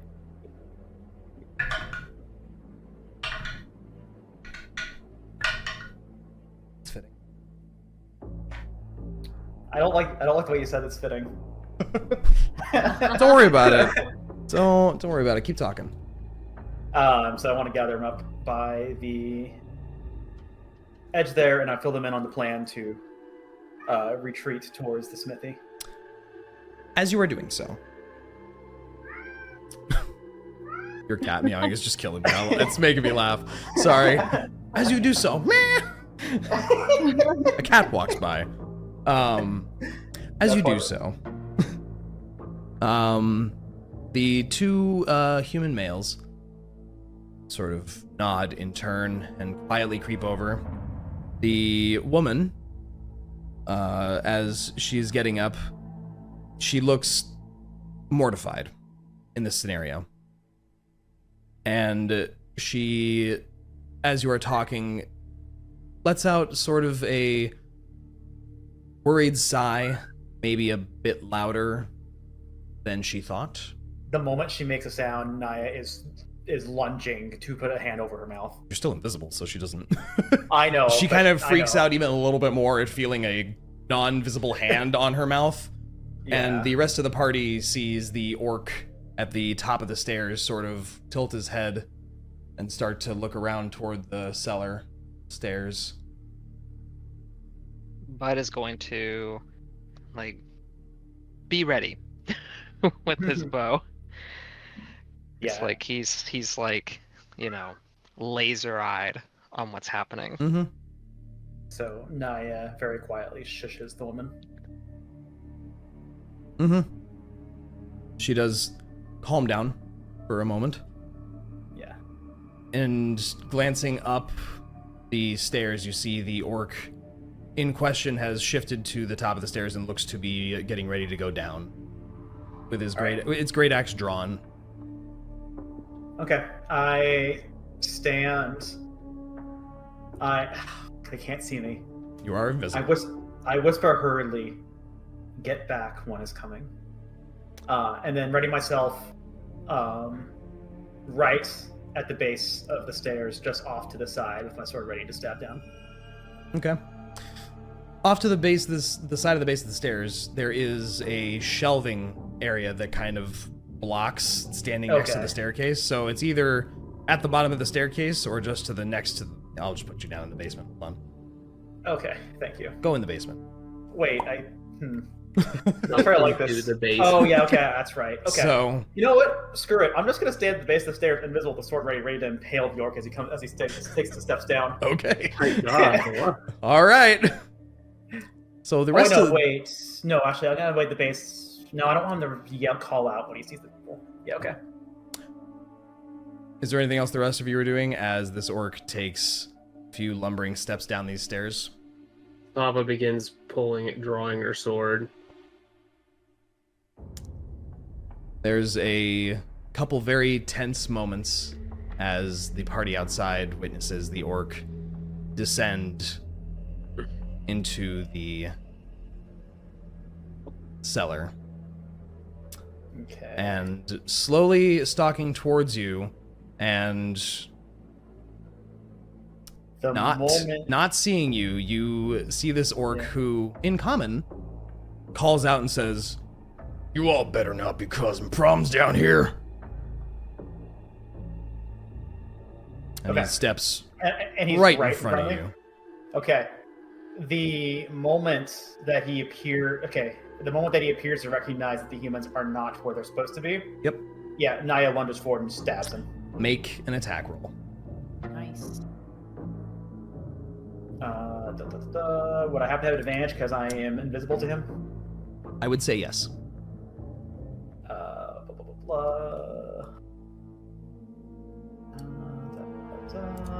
With advantage, roll.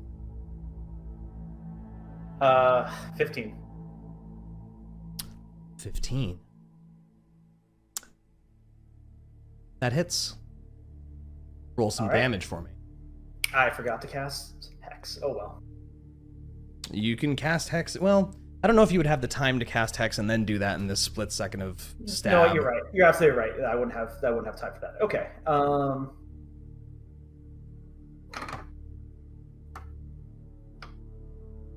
Would you allow me to two-hand this from the surprise? Yes. Okay. 11 damage. 11 damage.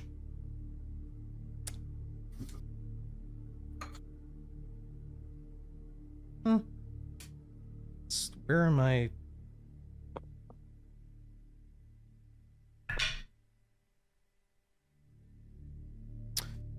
You deal an extremely near lethal wound on this orc.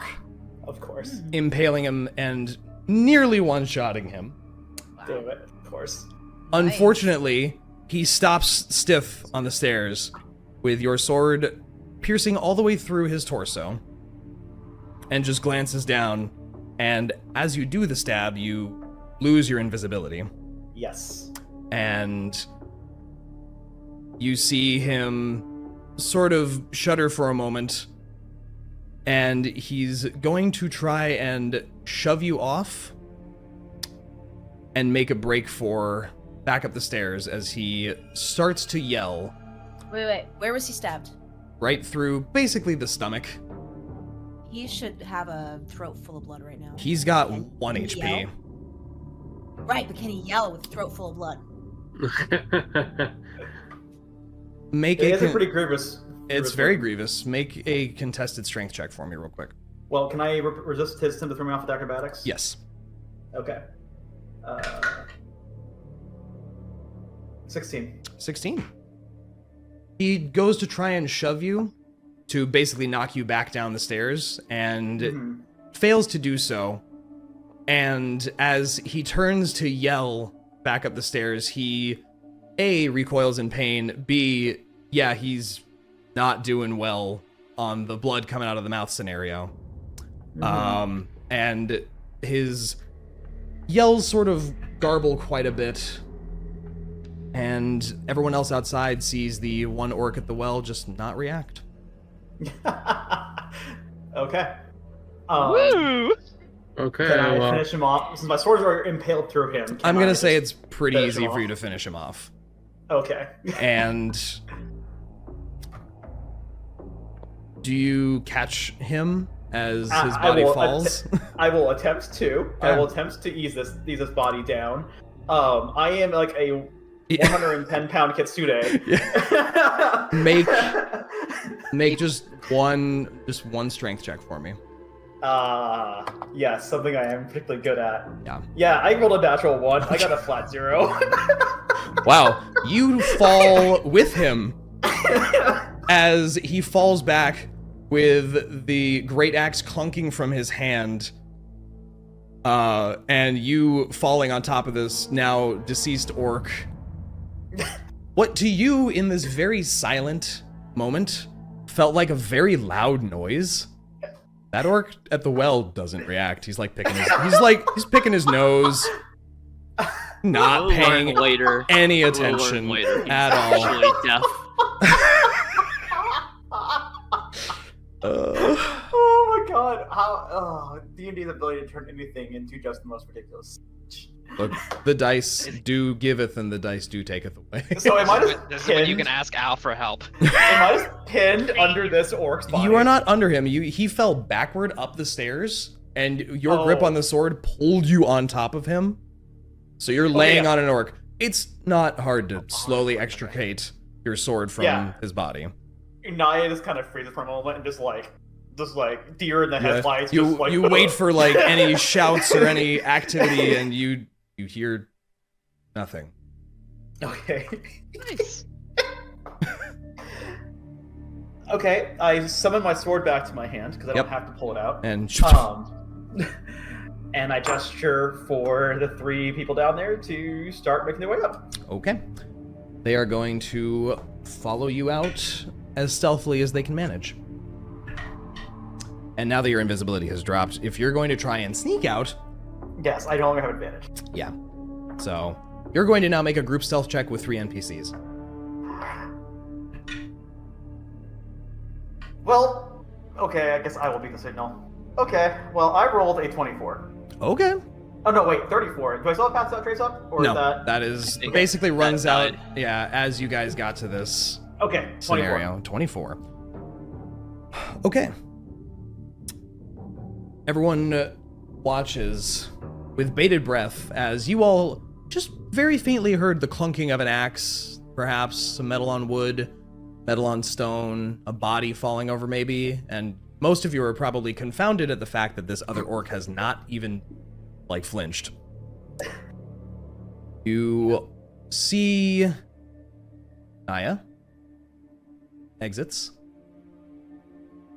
followed by a very large, burly man,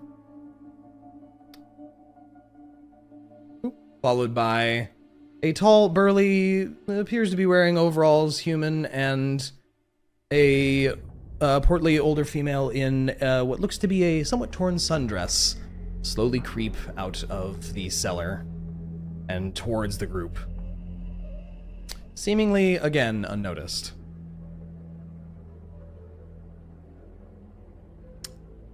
Do you guys leave the area? Do you...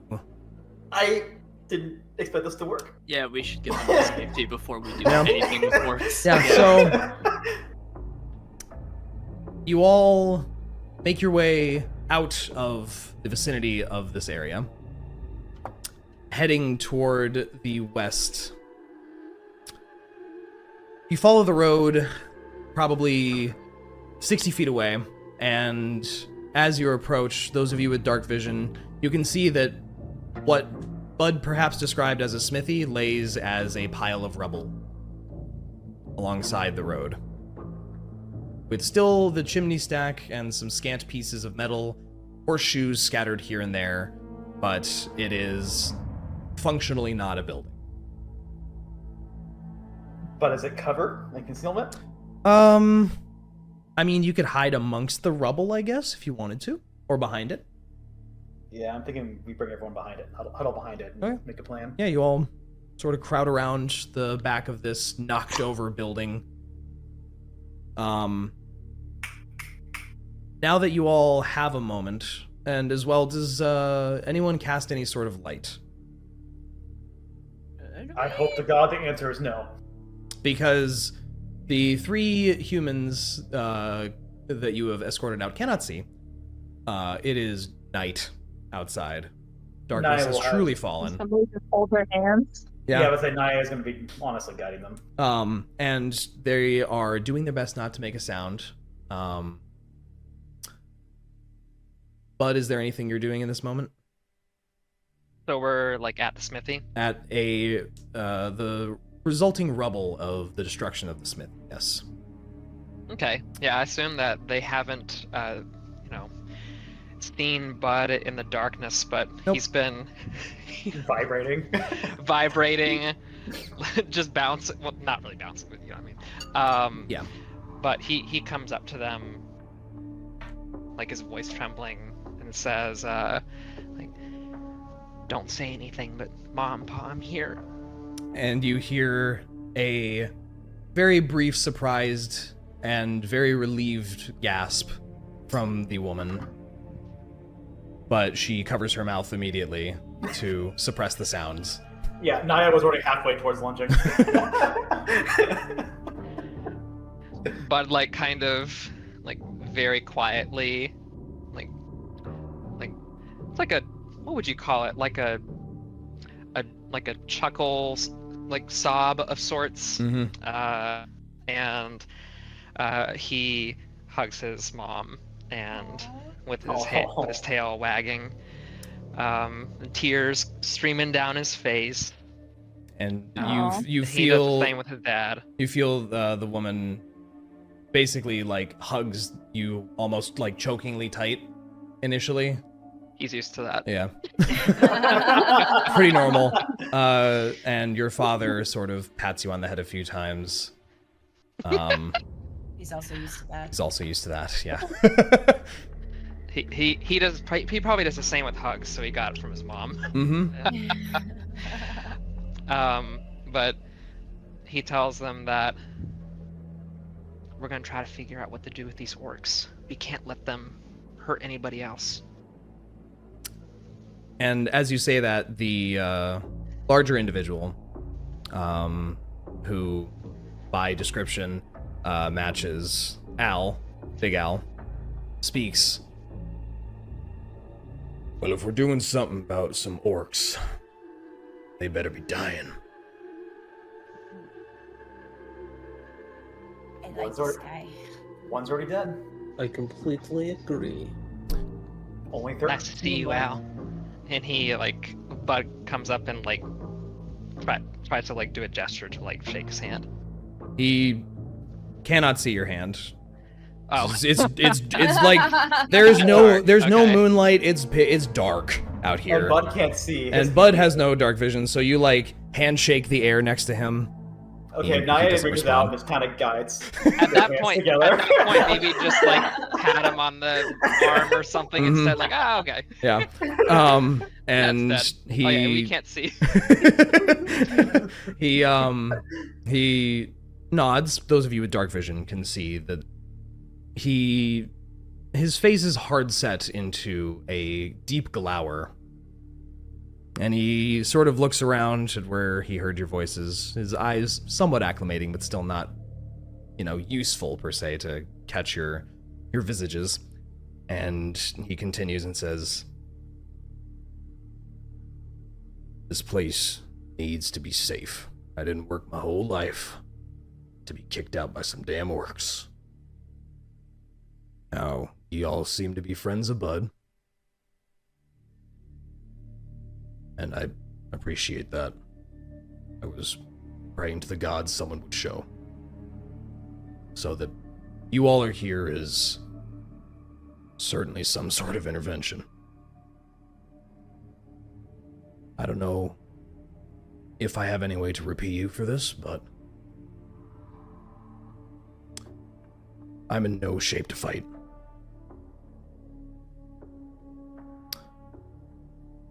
I assume we couldn't heal Al so that he could join us. You could if you want to spend some spell slots on healing spells.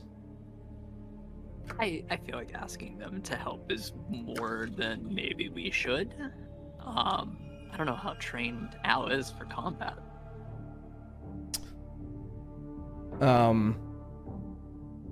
Like, he's a big dude, but like... No, he's fucked up. There's no way. And yeah, He'll kill over dead. unless he was healed up, and he sort of rubs over a couple of very sore spots. And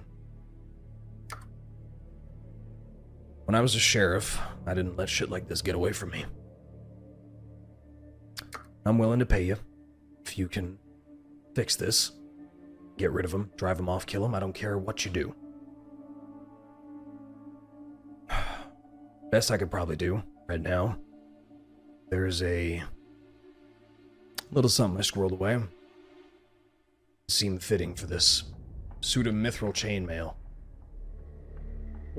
It's in my office, upstairs. Northeast corner. How convenient. This guy's so tall, like, you know, so it might fit. You might find some use for it, if you can help me. Now, is there anything that we should know about these orcs? We were told that our friend Niah told us that there's a red orc up there. What is there anything special about him? Magic. Well, right. Hit me with a bolt of lightning when I first met him. Oh. He's not an orc. Half orc, I think. Some religious type. Kept talking about some god, Talos. That they were gonna use this land for summoning some beast. He said they were driven from the mountains. They were gonna take him back. Wasn't much me and my boys could do. We only found out because of one of your farm hands, Al. He made it, but he was really beat up. We haven't seen any other survivors here. I'm sorry. He takes a very slow breath.